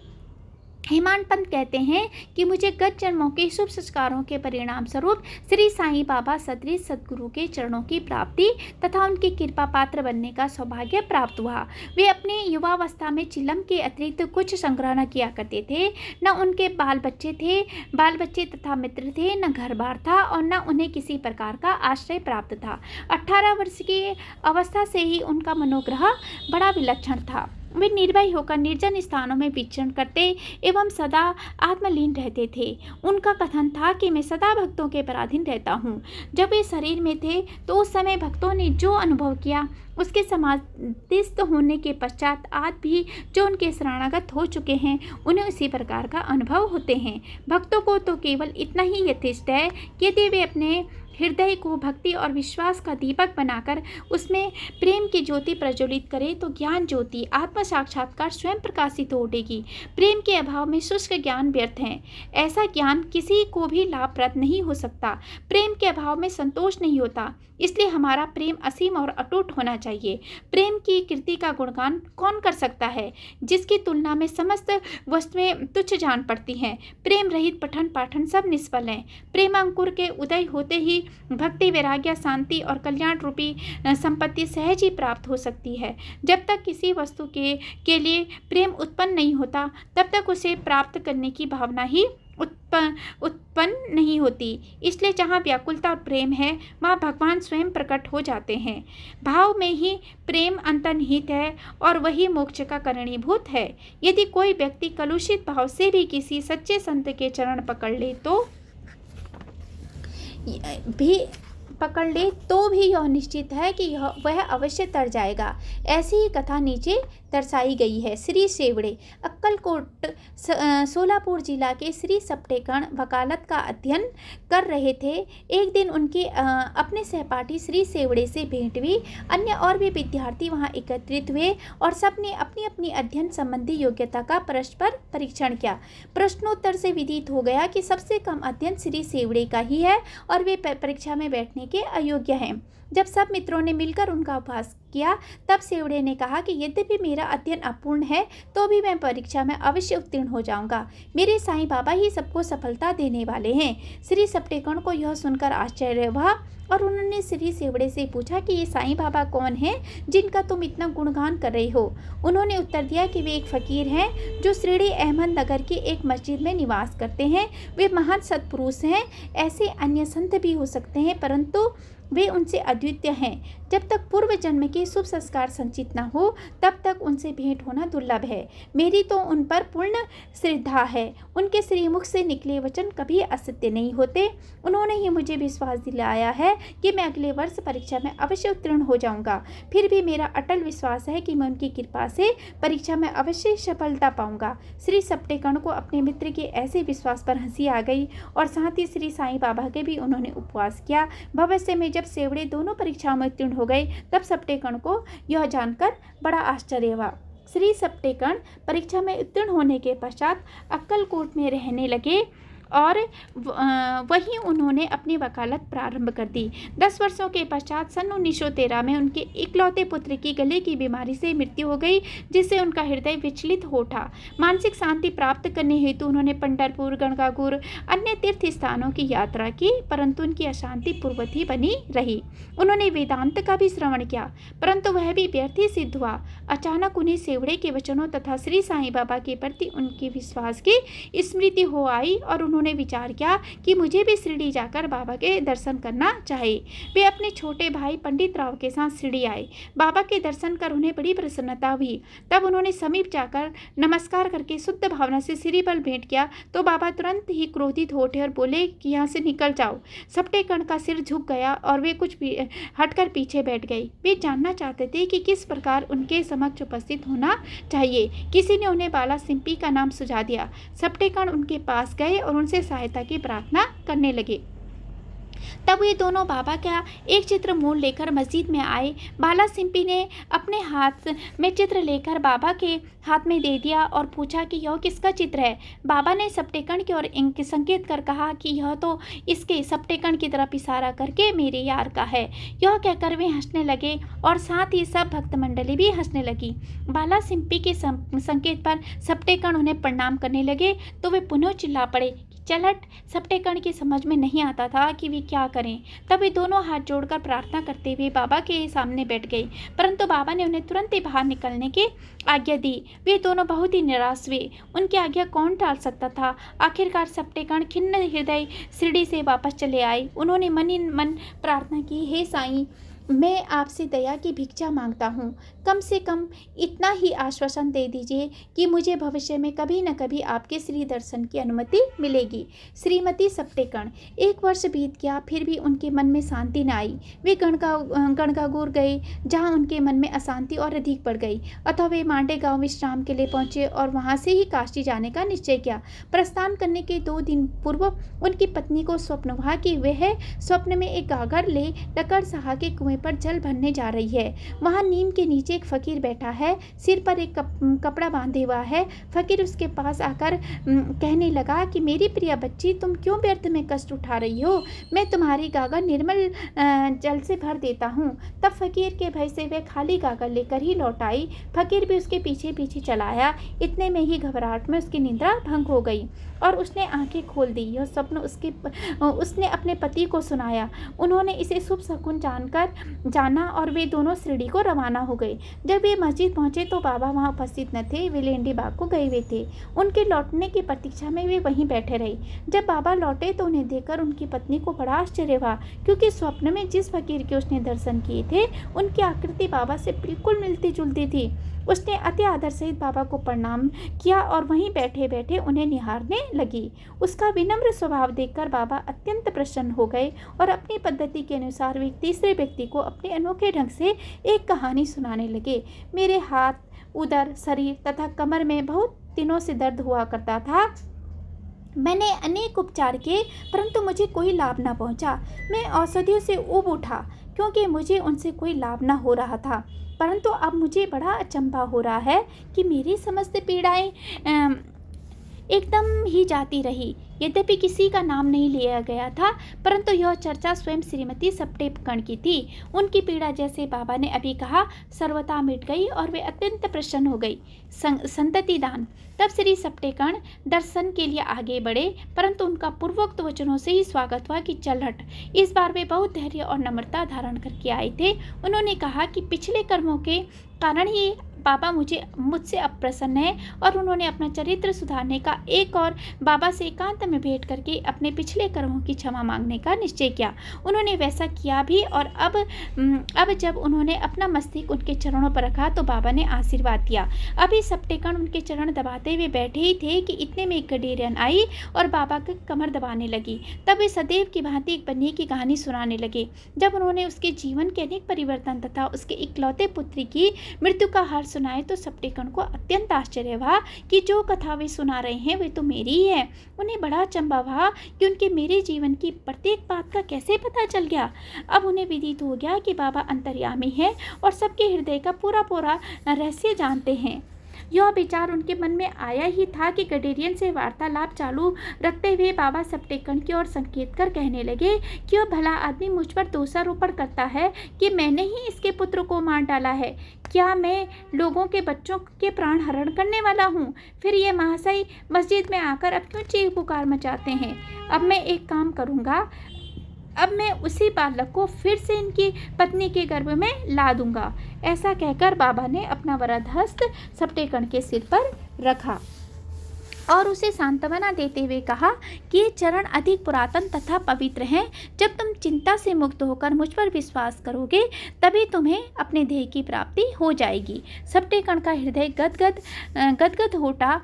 तब अश्रुधारा से उनके चरण धोकर वे अपने निवास स्थान पर लौट आए और फिर पूजन की तैयारी कर नैवेद्य आदि लेकर वे सपत्नीक मस्जिद में आए। वे इसी प्रकार नित्य नैवेद्य चढ़ाते और बाबा से प्रसाद ग्रहण करते रहे। मस्जिद में अपार भीड़ होते हुए भी वहां जाकर उन्हें बार बार नमस्कार करते थे। एक दूसरे से सिर टकराते देखकर बाबा ने उनसे कहा कि प्रेम तथा श्रद्धा द्वारा किया हुआ एक नमस्कार ही मुझे प्राप्त है। उसी रात्रि को उन्हें चावड़ी का उत्सव देखने का भी सौभाग्य प्राप्त हुआ और उन्हें बाबा ने पांडुरंग के रूप में दर्शन दिए। जब वे दूसरे दिन वहां से प्रस्थान करने लगे तो उन्होंने विचार किया कि पहले दक्षिणा में बाबा को 1 रुपये दूंगा। यदि उन्होंने और मांगे तो अस्वीकार करने की बजाय 1 रुपये और भेंट में चढ़ा दूंगा। फिर भी यात्रा के लिए शेष द्रव्य राशि पर्याप्त होगी। जब उन्होंने मस्जिद जाकर बाबा को 1 रुपया दक्षिणा दी तो बाबा ने भी उनकी इच्छा जानकर 1 रुपया उनसे मांगा। जब सप्टेकण ने उसे सहर्ष दे दिया तो बाबा ने भी उन्हें आशीर्वाद देकर कहा कि श्रीफल ले जाओ और इसे अपनी पत्नी की गोद में रखकर निश्चिंत होकर घर जाओ। उन्होंने वैसा ही किया और 1 वर्ष के पश्चात ही उन्हें एक पुत्र प्राप्त हुआ। 8 मास का शिशु लेकर वह दंपति फिर शिरडी को आए और बाबा के चरणों पर बालक को रखकर फिर इस प्रकार प्रार्थना करने लगे कि हे साईनाथ, आपके ऋण हम किस प्रकार चुका सकेंगे। आपके श्री चरणों में हमारा बार बार प्रणाम है। हम दीनों पर आप सदैव कृपा करते रहेगा क्योंकि हमारे मन में सोते जागते हर समय न जाने क्या क्या संकल्प विकल्प उठा करते हैं। आपके भजन में ही हमारा मन लीन हो जाए, ऐसा आशीर्वाद चाहिए। उस पुत्र का नाम मुरलीधर रखा गया। बाद में उनके 2 पुत्र भास्कर और दिनकर और उत्पन्न हुए। इस प्रकार सप्टेकण दंपति को अनुभव हो गया कि बाबा के वचन कभी असत्य और अपूर्ण नहीं होते। श्री सद्गुरु साईनाथ अर्पणामस्तु। शुभम भवतु। अध्याय 48 समाप्त। अध्याय 49 हरि कनोबा सोमदेव स्वामी नाना साहिब चंदरकर की कथाएं। जब वेद और पुराण ही ब्रह्मा या सद्गुरु का वर्णन करने में अपनी असमर्थता प्रकट करते हैं, तब मैं एक अल्पज्ञ प्राणी अपने सद्गुरु श्री साईं बाबा का वर्णन कैसे कर सकता हूँ। मेरा स्वयं का तो यह मत है कि इस विषय में मौन धारण करना ही उत्तम है। सच पूछा जाए तो मूक रहना ही सद्गुरु की विमल पताका रूपी वृद्धावली का उत्तम प्रकार से वर्णन करना है। परंतु उनमें जो उत्तम गुण हैं वह हमें मूक कहाँ रहने देते। यदि स्वादिष्ट भोजन बने और मित्र तथा संबंधी आदि साथ बैठकर न खाए तो नीरस सा प्रतीत होता है, और जब वही भोजन सब एक साथ बैठकर खाते हैं तब उसमें एक विशेष प्रकार की सुस्वादुता आ जाती है। ऐसी ही स्थिति साईं लीला नृत्य के संबंध में भी है। इसका एकांत में रसास्वादन कभी नहीं हो सकता। यदि मित्र और पारिवारिक जन सभी मिलकर इसका रस लें और अधिक आनंद आ जाता है। श्री साईं बाबा स्वयं में अंतः प्रेरणा कर अपनी इच्छानुसार ही इन कथाओं को मुझसे वर्णित करा रहे हैं। इसलिए हमारा तो केवल इतना ही कर्तव्य है कि अनन्य भाव से उनके शरणागत होकर उनका ही ध्यान करें। तप, साधन, तीर्थ, यात्रा, व्रत एवं यज्ञ और दान से हरि भक्ति श्रेष्ठ है और सद्गुरु का ध्यान इन सब में परम श्रेष्ठ है। इसलिए सदैव मुख से साईं नाम का स्मरण कर, उनके उपदेशों का निधि ध्यासन एवं स्वरूप का चिंतन कर, हृदय में उनके प्रति सत्य और प्रेम के भाव से समस्त चेष्टाएं उनके नियमित करनी चाहिए। भवबंधन से मुक्त होने का इससे उत्तम साधन और कोई नहीं। यदि हम उपयुक्त विधि से कर्म करते जाएं तो साईं को विवश होकर हमारी सहायता कर हमें मुक्ति प्रदान करनी ही पड़ेगी। अब इस अध्याय की कथा का श्रवण करें। हरिभाव कनोबा। बम्बई के हरि कानोबा नामक एक महानुभाव ने अपने कई मित्रों और संबंधियों से साईं बाबा की अनेक लीलाएं सुनी थी, परंतु उन्हें विश्वास ही न होता था क्योंकि वे संसारू प्रकृति के व्यक्ति थे। अविश्वास उनके हृदय पटल पर अपना आसन जमाए हुए था। वे स्वयं बाबा की परीक्षा करने का निश्चय करने अपने कुछ मित्रों सहित बम्बई से शिरडी आए। उन्होंने सिर पर एक जरी की पगड़ी और पैरों में नई सैंडल रखे थे। उन्हें बाबा को दूर से ही आते देखकर उनके पास जाकर उन्हें प्रणाम तो करना चाहा, परंतु उनके नई सैंडल इस कार्य में बाधक बन गई। उनके समझ में नहीं आ रहा था कि अब क्या किया जाए। तब उन्होंने अपने सैंडल मंडप के एक सुरक्षित कोने में रखी और मस्जिद में जाकर बाबा के दर्शन किए। उनका ध्यान सैंडलों पर ही लगा रहा। उन्होंने बड़ी नम्रतापूर्वक बाबा को प्रणाम किया और उनके प्रसाद और उदी प्राप्त कर लौट आए। पर जब उन्होंने कोने में दृष्टि डाली तो देखा कि सैंडल तो अंतर्ध्यान हो चुके हैं। पर्याप्त छानबीन भी व्यर्थ हुई और अंत में निराश होकर वे अपने स्थान पर वापस आ गए। स्नान, पूजन और नैवेद्य आदि अर्पित करके वे भोजन करने को तो बैठे, परंतु वे पूरे समय उन सैंडलों के चिंतन में ही निमग्न रहे। भोजन कर मुंह हाथ धोकर जब वे बाहर आए तो उन्होंने एक मराठा बालक को अपनी ओर आते देखा, जिससे हाथ में डंडे के कोने पर एक नई सैंडल का जोड़ा लटका हुआ था। उस बालक ने हाथ धोने के लिए बाहर निकाला और लोगों से कहा कि बाबा ने मुझे यह डंडा हाथ में देकर रास्ते में घूम घूमकर हरी का बेटा जरी का फेंटा की पुकार लगाने को कहा है, तथा जो कोई कहे कि सैंडल हमारे हैं उससे पहले यह पूछना क्या उसका नाम हरी और उसके पिता का अर्थात कनोबा है। साथ ही यह भी देखना कि वे जरीदार साफा बांधे हुए है या नहीं, तब उन्हें उसे दे देना। बालक का कथन सुनकर हरि कनोबा को बेहद आनंद व आश्चर्य हुआ। उन्होंने आगे बढ़कर बालक से कहा कि यह हमारे ही सैंडल है। मेरा नाम हरि और मैं कनोबा का पुत्र हूँ। यह मेरी जरी का साफा देखो। बालक संतुष्ट हो गया और सैंडल उन्हें दे दी। उन्होंने सोचा कि मेरी जरीदार पगड़ी तो सबको दिख रही है, हो सकता है कि बाबा की दृष्टि में आ गई हो, परंतु यह मेरी शिरडी यात्रा का प्रथम अवसर है। फिर बाबा को यह कैसे विदित हो गया कि मेरा नाम हरि और मेरे पिता का नाम कनोबा है। वह तो केवल बाबा की परीक्षार्थ यहाँ आया था। उसे इस घटना से बाबा की महानता विदित हो गई, उसकी इच्छा पूर्ण हो गई और वह शहर से घर लौट आया। सामदेव स्वामी। अब एक दूसरे संसारू व्यक्ति की कथा सुनिए जो बाबा की परीक्षा करने आया था। काका साहेब दीक्षित के भ्राता श्री भाई जी नागपुर में रहते थे। जब वे 1906 में हिमालय गए थे तब उनका गंगोत्री घाट के नीचे हरिद्वार के समीप उत्तर काशी में एक सोमदेव स्वामी से परिचय हुआ। दोनों ने एक दूसरे के पते लिख लिए। 5 वर्ष पश्चात सोमदेव स्वामी नागपुर में आए और भाई जी के यहाँ ठहरे। वहाँ श्री साईं बाबा की कीर्ति सुनकर देखकर उन्हें बड़ी प्रसन्नता हुई तथा शिरडी आकर बाबा के दर्शन करने की तीव्र उत्कंठा हुई। मनमाड और कोपर गांव निकल जाने पर वे एक तांगे में बैठकर शिरडी को चल पड़े। शिरडी के समीप पहुंचने पर उन्होंने दूर से ही मस्जिद पर 2 ध्वज लहराते देखा। सामान्य तो देखने में आता है कि भिन्न भिन्न संतों का बर्ताव, रहन सहन और बाह्य सामग्रियां बिल्कुल भिन्न प्रकार की रहा करती हैं, परंतु केवल इन से ही संतों की योग्यता का आकलन कर लेना बड़ी भूल है। सोमदेव स्वामी कुछ भिन्न प्रकृति के थे। उन्होंने जैसे ही ध्वजों को लहराते देखा तो वे सोचने लगे कि बाबा संत होकर इन ध्वजों में इतनी दिलचस्पी क्यों रखते हैं। क्या इससे उनका संतपन प्रकट होता है? ऐसा प्रतीत होता है कि यह संत अपनी कीर्ति का उत्सुक है। अतः उन्होंने शिरडी जाने का विचार त्याग कर अपने सह यात्रियों से कहा कि मैं तो वापस लौटना चाहता हूँ। तब वे लोग कहने लगे कि फिर व्यर्थ में इतनी दूर क्यों आए? अभी केवल ध्वजों को देखकर तुम इतने उद्विग्न हो उठे हो, तो जब शिरडी में रथ, पालकी, घोड़ा और अन्य सामग्रियां देखोगे तब तुम्हारी क्या दशा होगी।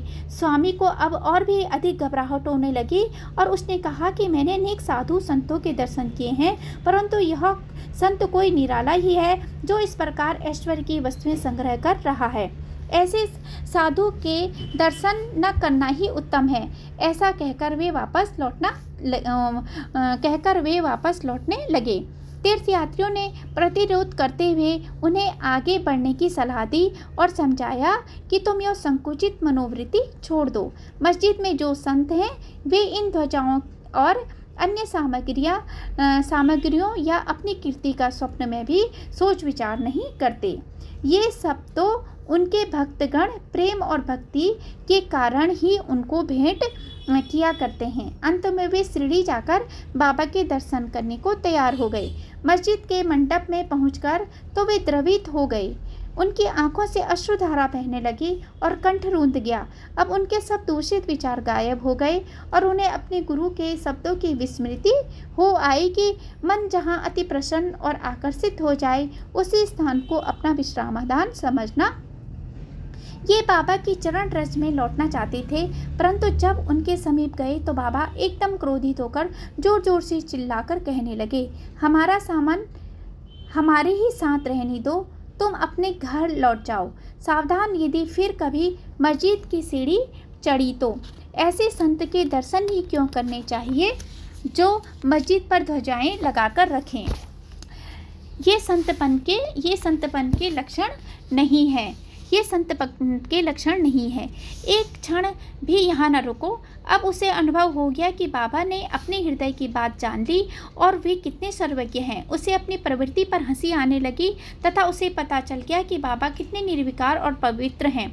उसने देखा कि वे किसी को हृदय से लगाते और किसी को हाथ से स्पर्श करते तथा किसी को सांत्वना देकर प्रेम दृष्टि से निहारते हैं और किसी को उदी प्रसाद देकर सभी प्रकार से भक्तों को सुख और संतोष पहुंचा रहे हैं। तो फिर मेरे साथ ही ऐसा रूखा बर्ताव क्यों? अधिक विचार करने पर वे इस निष्कर्ष पर पहुँचे कि इसका कारण मेरे आंतरिक विचार ही थे और इससे शिक्षा ग्रहण कर मुझे अपना आचरण सुधारना चाहिए। बाबा का क्रोध तो मेरे लिए वरदान स्वरूप है। अब यह कहना व्यर्थ ही होगा कि वे बाबा की शरण में आ गए और उनके परम भक्त बन गए। नाना साहेब चांदोरकर। अंत में नाना साहेब चांदोरकर की कथा लिखकर हेमानपत ने यह अध्याय समाप्त किया है। एक समय जब नाना साहेब मालसापति और अन्य लोगों के साथ मस्जिद में बैठे हुए थे तो वेजापुर औरंगाबाद से एक संभ्रांत यवन परिवार श्री साईं बाबा के दर्शनार्थ आया। कुलवंतियों की लाज रक्षण भावना देखकर नाना साहेब वहां से निकल जाना चाहते थे, परंतु बाबा ने उन्हें रोक लिया। स्त्रियां आगे बढ़ी और उन्होंने बाबा के दर्शन किए। उनमें से एक महिला ने अपने मुख पर से घूंघट हटाकर बाबा के चरणों में प्रणाम किया, फिर घूंघट डाल दिया। नाना साहेब उसके सौंदर्य से आकर्षित हो गए और एक बार पुनः वह छवि देखने को लालायित हो उठे। नाना के मन की व्यथा जानकर उन लोगों के चले जाने के पश्चात बाबा उनसे कहने लगे कि नाना, क्यों व्यर्थ में मोहित हो रहे हो? इंद्रियों को अपना कार्य करने दो, हमें उनके कार्य में बाधक नहीं होना चाहिए। भगवान ने यह सुंदर सृष्टि निर्माण की है, अतः हमारा कर्तव्य है कि हम उसके सौंदर्य की सराहना करें। यह मन तो क्रमशः ही स्थिर होता है और जब सामने का द्वार खुला है तब हमें पिछले द्वार से क्यों प्रविष्ट होना। चित्त शुद्ध होते ही फिर किसी कष्ट का अनुभव नहीं होता। यदि हमारे मन में कोई विचार नहीं है तो हमें किसी से भयभीत होने की आवश्यकता नहीं। नेत्रों को अपना कार्य करने दो, इसके लिए तुम्हें लज्जित तथा विचलित नहीं होना चाहिए। उस समय सामा भी वहाँ थे। उनकी समझ में नहीं आया कि आखिर बाबा के कहने का क्या तात्पर्य है, इसलिए लौटते समय इस विषय में उन्होंने नाना से पूछा। उस परम सुंदरी के सौंदर्य को देखकर जिस प्रकार वे मोहित हुए तथा यह व्यथा जानकर बाबा ने इस विषय पर जो उपदेश उन्हें दिए, उन्होंने उसका संपूर्ण वृत्तांत उनसे कहकर सामा को इस प्रकार समझाया। हमारा मन स्वभावतः ही चंचल है, पर हमें उसे लंपट न होने देना चाहिए। इंद्रिय चाहे भले ही चंचल हो जाए, परंतु हमें अपने मन पर पूर्ण नियंत्रण रखकर उसे अशांत न होने देना चाहिए। इंद्रिय तो अपने विषय पदार्थों के लिए सदैव चेष्टा किया करती हैं, पर हमें उनके वशीभूत होकर उनके इच्छित पदार्थों के समीप नहीं जाना चाहिए। क्रमशः प्रयत्न करते रहने से इस चंचलता को नियंत्रित किया जा सकता है। यद्यपि उन पर पूर्ण नियंत्रण संभव नहीं है, तो भी हमें उनके वशीभूत नहीं होना चाहिए। यदि इसमें किसी प्रकार के कोई विचार न आ जाएं, तो इसमें लज्जा और भय की आवश्यकता ही क्या है। यदि मन को निरीक्ष बनाकर ईश्वर के सौंदर्य को निहारो, तो इंद्रिय सहज और स्वाभाविक रूप से अपने वश में आ जाएंगी और विषयानंद लेते समय तुम्हें ईश्वर की स्मृति बनी रहेगी। यदि उसे बाह्य इंद्रियों के पीछे दौड़ना पड़े, तो उसमें लिप्त रहने दोगे, जो तुम्हारा जन्म मृत्यु के पास से कदापि छुटकारा न होगा। विषय पदार्थ इंद्रियों को सदा पथभ्रष्ट करने वाले होते हैं, अतएव हमें विवेक को सारथी बनाकर मन की लगाम अपने हाथ में लेकर इंद्रियों को विषय पदार्थों की ओर जाने से रोक लेना चाहिए। ऐसे ही सारथी हमें विष्णु पदों की प्राप्ति करा देगा, जो हमारा यथार्थ में परम सत्य साध है, और जहाँ गया वह प्राणी फिर कभी यहाँ नहीं लौटता। श्री सद्गुरु साईनाथ अर्पणामस्तु। शुभम भवतु। अध्याय 49 समाप्त। अध्याय 50 काका साहेब दीक्षित श्री टेम्बे स्वामी बालाराम धुरंधर की कथाएं। मूल सचरित्र के अध्याय 39 और 40 को हमने एक साथ सम्मिलित कर लिखा है, क्योंकि इन दोनों अध्यायों का विषय प्राय एक सा ही है।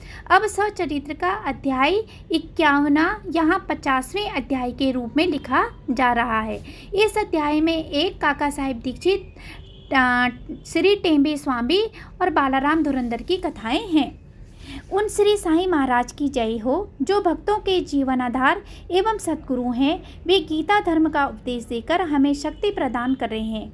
हे साईं, कृपा दृष्टि से देखकर हमें आशीष दो। जैसे मलयगिरी में होने वाला चंदन वृक्ष समस्त तापों का हरण कर लेता है, अथवा जिस प्रकार बादल जल वृष्टि कर लोगों को शीतलता और आनंद पहुँचाते हैं, या जैसे वसंत में खिले फूल ईश्वर पूजन के काम आते हैं, उसी प्रकार श्री साईं बाबा की कथाएं पाठकों तथा श्रोताओं को धैर्य एवं सांत्वना देती हैं। जो कथा कहते या श्रवण करते हैं, वे दोनों ही धन्य हैं, क्योंकि उनके कहने से मुख और श्रवण से कान पवित्र हो जाते हैं। यह तो सर्वमान्य है कि चाहे हम सैकड़ों प्रकार की साधनाएं क्यों न करें, जब तक सद्गुरु की कृपा नहीं होती, तब तक हमें अपने आध्यात्मिक ध्येय की प्राप्ति नहीं हो सकती। इसी विषय में यह निम्नलिखित कथा सुनिए। काका साहेब दीक्षित। श्री हरिराम सीता राम उपनाम काका साहेब दीक्षित सन 1864 में वडनगर के नगर ब्राह्मण कुल में खंडवा में पैदा हुए थे। उनकी प्राथमिक शिक्षा खंडवा और हिंगणघाट में भी, माध्यमिक शिक्षा नागपुर में उच्च श्रेणी में प्राप्त करने के बाद उन्होंने पहले विल्सन तथा बाद में एल्फिस्टन कॉलेज में अध्ययन किया। सन 1883 में उन्होंने विधि स्नातक LLB और कानूनी सलाहकार सॉलिसिटर की परीक्षाएं उत्तीर्ण की। फिर वे सरकारी solicitor firm Messrs little and company में कार्य करने लगे। इसके पश्चात उन्होंने अपनी एक सॉलिसिटर फर्म शुरू कर दी। सन 1909 के पहले तो बाबा की कीर्ति उनके कानों तक नहीं पहुंची थी, परंतु इसके पश्चात वे शीघ्र ही बाबा के परम भक्त बन गए। जब वे लोनावाला में ही निवास कर रहे थे, तो उनकी अचानक भेंट अपने पुराने मित्र नाना साहेब चांदोरकर से हुई। दोनों ही इधर उधर की चर्चाओं में समय बिताते थे। काका साहेब ने उन्हें बताया कि जब वे लंदन में थे, तो रेलगाड़ी पर चढ़ते समय कैसे उनके पैर फिसला तथा कैसे उसमें चोट आई, इसका पूर्ण विवरण सुनाया। नाना साहेब ने उनसे कहा कि यदि तुम इस लंगड़ेपन तथा कष्ट से मुक्ति चाहते हो तो मेरे सद्गुरु श्री साईं बाबा की शरण में जाओ। उन्होंने बाबा का पूरा पता बताकर उनके कथन को दोहराया। मैं अपने भक्त को 7 समुद्रों के पार से भी उसी प्रकार खींच लूँगा जिस प्रकार की एक चिड़िया को जिसका पैर रस्सी से बंधा हो खींचकर अपने पास लाया जाता है। उन्होंने यह भी स्पष्ट कर दिया कि यदि तुम बाबा के निज जन न हो तो तुम्हें उनके प्रति आकर्षण भी न होगा और न ही उनके दर्शन प्राप्त होंगे। काका साहिब को ये बातें सुनकर बड़ी प्रसन्नता हुई और उन्होंने कहा कि वे शिरडी जाकर बाबा से प्रार्थना करेंगे कि शारीरिक लंगड़ेपन के बदले उनके चंचल मन को अपंग बनाकर परमानंद की प्राप्ति करा दे।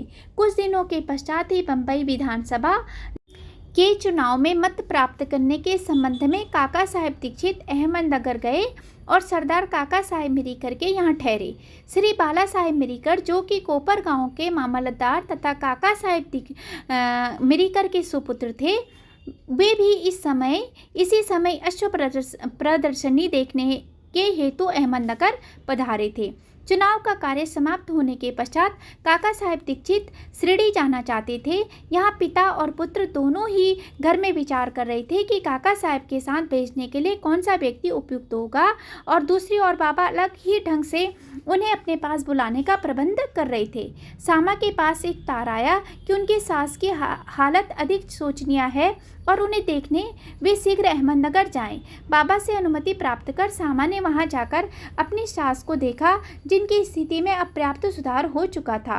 प्रदर्शनी को जाते समय नाना साहेब पानसे तथा अप्पा साहेब गदरी की दृष्टि अचानक सामा पर पड़ी। उन्होंने सामा से मिरीकर के घर जाकर काका साहेब दीक्षित से भेंट करने तथा उन्हें अपने साथ शिरडी ले जाने को कहा। उन्होंने सामा के आगमन की सूचना काका साहेब दीक्षित और मिरीकर को भी दे दी। संध्या समय सामा मिरीकर के घर आए। मिरीकर ने उनका काका साहेब दीक्षित से परिचय करा दिया और फिर ऐसा निश्चित हुआ कि काका साहेब दीक्षित उनके साथ रात 10 बजे वाली गाड़ी से कोपरगांव को रवाना हो जाएं। इस निश्चय के बाद ही एक विचित्र घटना घटी। बाला साहेब मिरीकर ने बाबा के एक बड़े चित्र पर से पर्दा हटाकर काका साहेब दीक्षित को उनके दर्शन कराए तो उन्हें यह देखकर आश्चर्य हुआ कि जिनके दर्शनार्थ मैं शिरडी जाने वाला हूँ वही इस चित्र रूप में मेरे स्वागत है तो यहाँ विराजमान है। तब अत्यंत द्रवित होकर वे बाबा की वंदना करने लगे। यह चित्र मेघा का था और कांच लगाने के लिए मिरीकर के पास आया था। दूसरा कांच लगवाकर उसे काका साहेब दीक्षित तथा सामा के हाथ वापस शिरडी भेजने का प्रबंध किया गया। 10 बजे से पहले ही स्टेशन पर पहुंचकर उन्होंने द्वितीय श्रेणी का टिकट ले लिया। जब गाड़ी स्टेशन पर आई तो द्वितीय श्रेणी का डिब्बा खचाखच भरा हुआ था। उसमें बैठने को तिल मात्र भी स्थान न था। भाग्यवश गार्ड साहब काका साहेब दीक्षित का पहचान के निकल आए और उन्होंने इन दोनों को प्रथम श्रेणी के डिब्बे में बैठा दिया। इस प्रकार सुविधापूर्वक यात्रा करते हुए वे कोपरगांव स्टेशन पर उतरे। स्टेशन पर ही शिरडी को जाने वाले नाना साहेब चंद्रकर को देखकर उनके हर्ष का पारावार न रहा। शिरडी पहुंचकर उन्होंने मस्जिद में जाकर बाबा के दर्शन किए। तब बाबा कहने लगे कि मैं बड़ी देर से तुम्हारी प्रतीक्षा कर रहा था। सामा को मैंने ही तुम्हें लाने के लिए भेजा था। इसके पश्चात काका साहेब ने अनेक वर्ष बाबा के सानिध्य में व्यतीत किए। उन्होंने शिरडी में एक वाड़ा दीक्षित वाड़ा बनवाया जो उनका प्रायो स्थायी घर हो गया। उन्हें बाबा से जो अनुभव प्राप्त हुए वे सब स्थानाभाव के कारण यहाँ नहीं दिए जा रहे हैं। पाठकों से प्रार्थना है कि वे श्री साईं लीला पत्रिका के विशेषांक काका साहेब दीक्षित भाग 12 के अंक 6-9 तक देखें। उनका केवल 1-2 अनुभव लिखकर हम यह कथा समाप्त करेंगे। बाबा ने उन्हें आश्वासन दिया था कि अंत समय आने पर बाबा उन्हें विमान में ले जाएंगे, जो सत्य निकला। तारीख 5 जुलाई सन 1926 को वे हेमांड पंत के साथ रेल से यात्रा कर रहे थे। दोनों में साईं बाबा के विषय में बातें हो रही थी। वे श्री साईं बाबा का ध्यान में अधिक तल्लीन हो गई। तभी अचानक उनकी गर्दन हेमांड पंत के कंधे से जा लगी और उन्होंने बिना किसी कष्ट तथा घबराहट के अपनी अंतिम श्वास छोड़ दी। श्री टेम्बी स्वामी। अब हम द्वितीय कथा पर आते हैं, जिससे स्पष्ट होता है कि संत परस्पर एक दूसरे को किस प्रकार भ्रातृवृत्त प्रेम किया करते थे। एक बार श्री वासुदेवानंद सरस्वती, जो श्री टेम्बे स्वामी के नाम से प्रसिद्ध हैं, गोदावरी के तीर्थ पर राजमहेंद्री में आकर डेरा डाला। वे भगवान दत्तात्रेय के कर्मकांडी ज्ञानी तथा योगी भक्त के नांदेड़ निजाम स्टेट के एक वकील अपने मित्रों के साथ उनसे भेंट करने आए और वार्तालाप करते करते श्री साईं बाबा की चर्चा भी निकल पड़ी। बाबा का नाम सुनकर स्वामी जी ने उन्हें करबद्ध प्रणाम किया और पुंडलिकराव वकील को एक श्रीफल देकर उन्होंने कहा, तुम जाकर मेरे भ्राता श्री साईं को प्रणाम कर कहना कि मुझे न बिसरे तथा सदैव मुझ पर कृपा दृष्टि बनाए रखे। उन्होंने यह भी बताया कि सामान्यतः एक स्वामी दूसरे को प्रणाम नहीं करता, परंतु यहाँ विशेष रूप से ऐसा किया गया है। श्री पुंडलिकराव ने श्रीफल लेकर कहा कि मैं इसे बाबा को दे दूंगा तथा आपका संदेश भी कह दूंगा। 1 मास के पश्चात ही पुंडलिकराव अन्य मित्रों सहित श्रीफल लेकर शिरडी को रवाना हुए। जब वे मनमाड पहुंचे तो प्यास लगने के कारण एक नाले पर पानी पीने गए। खाली पेट पानी न पीना चाहिए, ये सोचकर उन्होंने कुछ चिवड़ा खाने को निकाला, जो खाने में कुछ अधिक तीखा सा प्रतीत हुआ। उसका तीखापन कम करने के लिए किसी ने नारियल फोड़कर उसमें खोपरा मिला दिया और इस तरह उन लोगों ने चिवड़ा स्वादिष्ट बनाकर खाया। अभाग्यवश जो नारियल उनके हाथ से फूटा वह वही था जो स्वामी जी ने पुंडलिकराव को भेंट में देने को दिया था। शिरडी के समीप पहुंचने पर उन्हें नारियल की स्मृति हो आई। उन्हें यह जानकर बड़ा दुख हुआ कि भेंट स्वरूप दिए जाने वाला वह नारियल फोड़ दिया गया है। डरते डरते और कांपते हुए वे शिरडी पहुंचे और वहां जाकर उन्होंने बाबा के दर्शन किए। बाबा को तो यहाँ नारियल के संबंध में स्वामी से बेतार का तार प्राप्त हो चुका था, इसलिए उन्होंने पहले ही पुंडलिकराव से प्रश्न किया कि मेरे भाई की भेजी हुई वस्तु लाओ। उन्होंने बाबा के चरण पकड़कर अपना अपराध स्वीकार करते हुए अपनी चूक के लिए उनसे क्षमा याचना की। वे उसके बदले में दूसरा नारियल देने को तैयार थे, परंतु बाबा ने यह कहते हुए इसे अस्वीकार कर दिया कि उस नारियल का मूल्य इस नारियल से कई गुना अधिक था। उसकी पूर्ति इस साधारण नारियल से नहीं हो सकती। फिर वे बोले, अब तुम कुछ चिंता न करो, मेरी इच्छा से वह नारियल तुम्हें दिया गया तथा मार्ग में फोड़ा गया है। तुम स्वयं में कर्तापन की भावना क्यों लाते हो? कोई भी श्रेष्ठ या कनिष्ठ कर्म करते समय अपने को कर्ता न जानकर अभिमान तथा अहंकार से परे होकर ही कार्य करो, तभी तुम्हारी शीघ्रता से प्रगति होगी। इतना सुंदर था उनका यह आध्यात्मिक उपदेश। श्री बालाराम धुरंधर। सांता क्रूज बम्बई के श्री बालाराम धुरंधर प्रभु जाति के एक सज्जन थे। वे बम्बई के उच्च न्यायालय में एडवोकेट थे तथा किसी समय शासकीय विधि विद्यालय गवर्नमेंट लॉ स्कूल बम्बई के प्राचार्य भी थे। उनका संपूर्ण कुटुंब सात्विक तथा धार्मिक था। श्री बालाराम ने अपनी जाति की योग्य सेवा की और इस संबंध में एक पुस्तक भी प्रकाशित कराई। इसके पश्चात उनका ध्यान आध्यात्मिक और धार्मिक विषयों पर गया। उन्होंने ध्यानपूर्वक गीता, उसकी टीका, ज्ञानेश्वरी तथा अन्य दार्शनिक ग्रंथों का अध्ययन किया। वे पंढरपुर के भगवान विठोबा के परम भक्त थे। सन 1912 में उन्हें श्री साईं बाबा के दर्शनों का लाभ हुआ। 6 मास पूर्व उनके भाई बाबुल जी और वामन राव ने शिरडी आकर बाबा के दर्शन किए थे और उन्होंने घर लौटकर अपने मधुर अनुभव भी श्री बालाराम और परिवार के अन्य लोगों को सुनाए। तब सब लोगों ने शिरडी जाकर बाबा के दर्शन करने का निश्चय किया। यहाँ शिरडी में उनके पहुँचने के पूर्व ही बाबा ने स्पष्ट शब्दों में कह दिया कि आज मेरे बहुत से दरबारीगण आ रहे हैं। अन्य लोगों द्वारा बाबा के उपरोक्त वचन सुनकर धुरंधर परिवार को महान आश्चर्य हुआ। उन्होंने अपनी यात्रा के संबंध में किसी को भी इसके पहले से सूचना न दी थी। सभी ने आकर बाबा को प्रणाम किया और बैठकर वार्तालाप करने लगे। बाबा ने अन्य लोगों को बतलाया कि ये मेरे दरबारी गण हैं जिनके संबंध में मैंने तुमसे कहा था। फिर धुरंधर भ्राताओं से बोले कि मेरा और तुम्हारा परिचय 60 जन्म पुराना है। सभी नम्र और सभ्य थे, इसलिए वे सब हाथ जोड़े बैठे बैठे बाबा की ओर निहारते रहे। उनमें सब प्रकार के सात्विक भाव जैसे अश्रुपात, रोमांच तथा कंठावरोध आदि जागृत होने लगे और सबको बड़ी प्रसन्नता हुई। इसके पश्चात वे सब अपने निवास स्थान को गए और भोजन तथा थोड़ा विश्राम लेकर पुनः मस्जिद में आकर बाबा के पांव दबाने लगे। इस समय बाबा चिलम पी रहे थे। उन्होंने बालाराम को भी चिलम देकर एक फूंक लगाने का आग्रह किया। यद्यपि अभी तक उन्होंने कभी धूम्रपान नहीं किया था, फिर भी चिलम हाथ में लेकर बड़ी कठिनाई से उन्होंने एक फूंक लगाई और आदरपूर्वक बाबा को लौटा दी। बालाराम के लिए तो यह अनमोल घड़ी थी। वे 6 वर्षों से श्वास रोग से पीड़ित थे, पर चिलम पीते ही वे रोग मुक्त हो गई। उन्हें फिर भी कभी यह कष्ट न हुआ। 6 वर्षों के पश्चात उन्हें एक दिन पुनः श्वास रोग का दौर आया। यह वही महापुण्यशाली दिन था जबकि बाबा ने महासमाधि ली। वे गुरुवार के दिन शिरडी आए थे। भाग्यवश उस रात्रि को उन्हें चावड़ी उत्सव देखने का अवसर मिल गया। आरती के समय बालाराम को चावड़ी में बाबा का मुखमंडल भगवान पांडुरंग सरीखा दिखलाई पड़ा। दूसरे दिन काकड़ आरती के समय उन्होंने बाबा के मुखमंडल के प्रभाव पुनः अपने परम इष्ट भगवान पांडुरंग के सदृश ही दिखाई दी। श्री बालाराम धुरंधर ने मराठी में महाराष्ट्र के महान संत तुकाराम का जीवन चरित्र लिखा है, परंतु खेद है कि पुस्तक प्रकाशित होने तक वे जीवित न रह सके। उनके बंधुओं ने इस पुस्तक को सन 1928 में प्रकाशित कराया। इस पुस्तक के प्रारंभ में पृष्ठ 6 पर उनकी जीवनी से संबंधित एक परिच्छेद में उनकी शिरडी यात्रा का पूरा वर्णन है। श्री सद्गुरु साईनाथ अर्पणामस्तु। शुभम भवतु। अध्याय 50 समाप्त। अध्याय 51 उपन्यासहार। अध्याय 51 पूर्ण हो चुका है और अब अंतिम अध्याय मूल ग्रंथ का 52वां अध्याय लिखा जा रहा है। इसमें हिमानपत ने अंतिम समालोचना की है और उसी प्रकार सूची लिखने का वचन दिया है जिस प्रकार की अन्य मराठी धार्मिक काव्य ग्रंथों में विषय की सूची अंत में लिखी जाती है। अभाग्यवश हिमानपंत के कागज पत्रों की छानबीन करने पर भी वह सूची प्राप्त न हो सकी।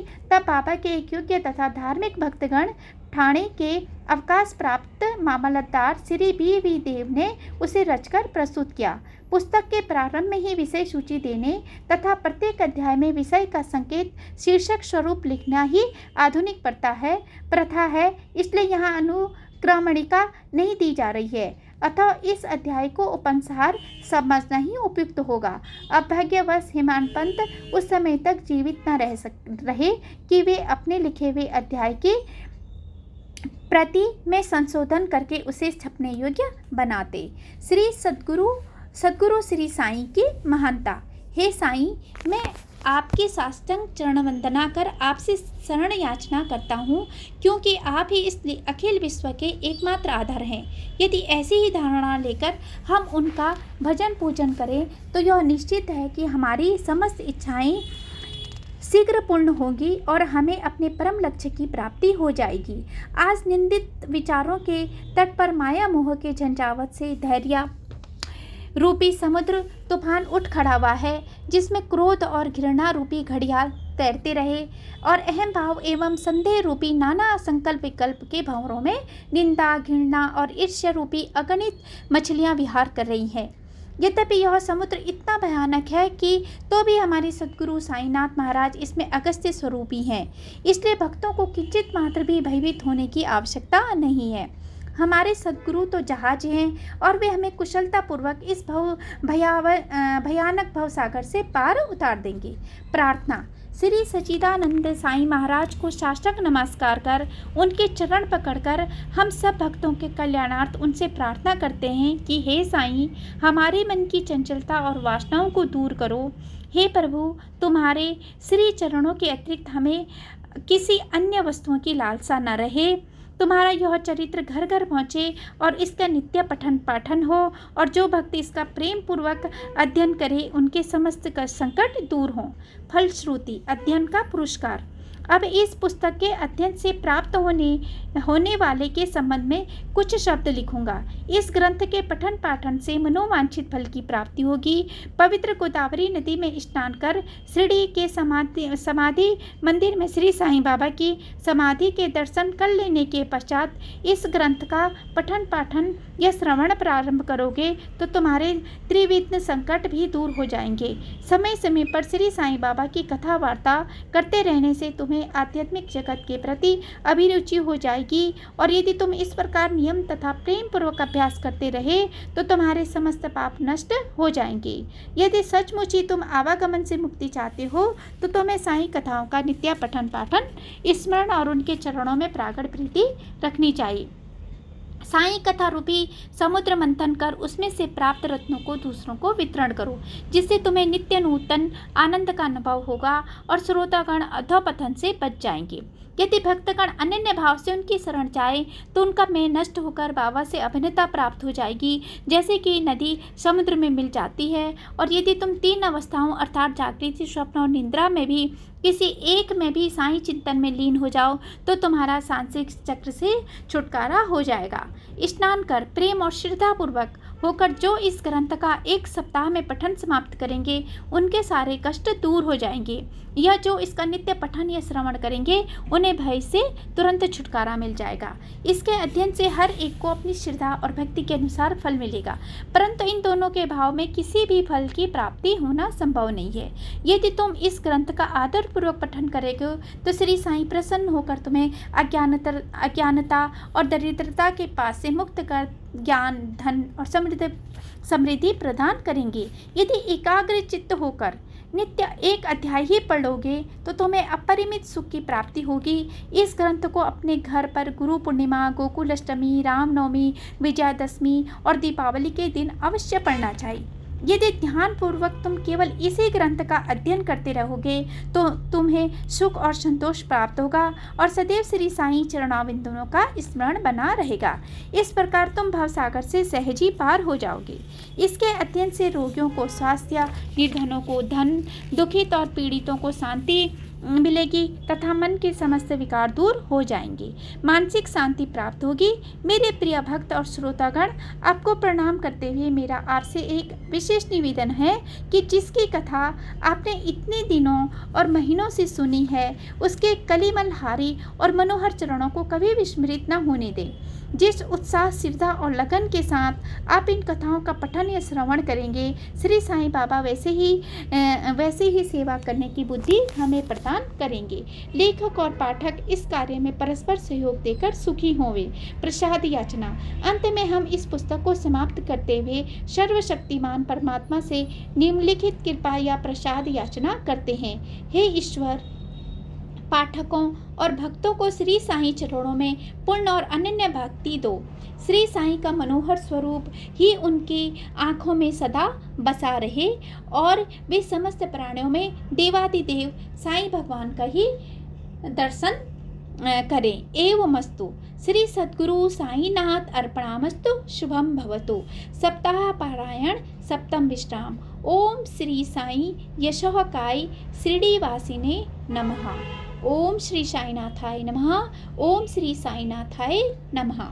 जो शिरडी में आएगा आपद दूर भगाएगा, चढ़े समाधि की सीढ़ी पर, पैर तले दुख की पीढ़ी पर, त्याग शरीर चला जाऊंगा, भक्त हेतु दौड़ा आऊंगा, मन में रखना दृढ़ विश्वास, करेंगे बाबा पूरी आस, मुझे सदा जीवित ही जानो, अनुभव करो सत्य पहचानो, मेरी शरण आ खाली जाए, हो तो कोई मुझे बताए, जैसा भाव रहा जीवन का वैसा रूप हुआ मेरे मन का, भार तुम्हारा मुझ पर होगा, वचन न मेरा झूठा होगा, असहायता लो भरपूर, जो मांगा वो नहीं है दूर, मुझ में लीन वचन मन काया, उसका ऋण न कभी चुकाया, धन्य धन्य वो भक्त अनन्य, मेरी शरण तज जिसे न अन्य। श्री सद्गुरु साईनाथ अर्पणामस्तु। शुभम भवतु। ओम श्री साईं यशोहकाय श्रीनिवासिने नमः। ओम साई राम। जय साई राम। जय जय साई राम।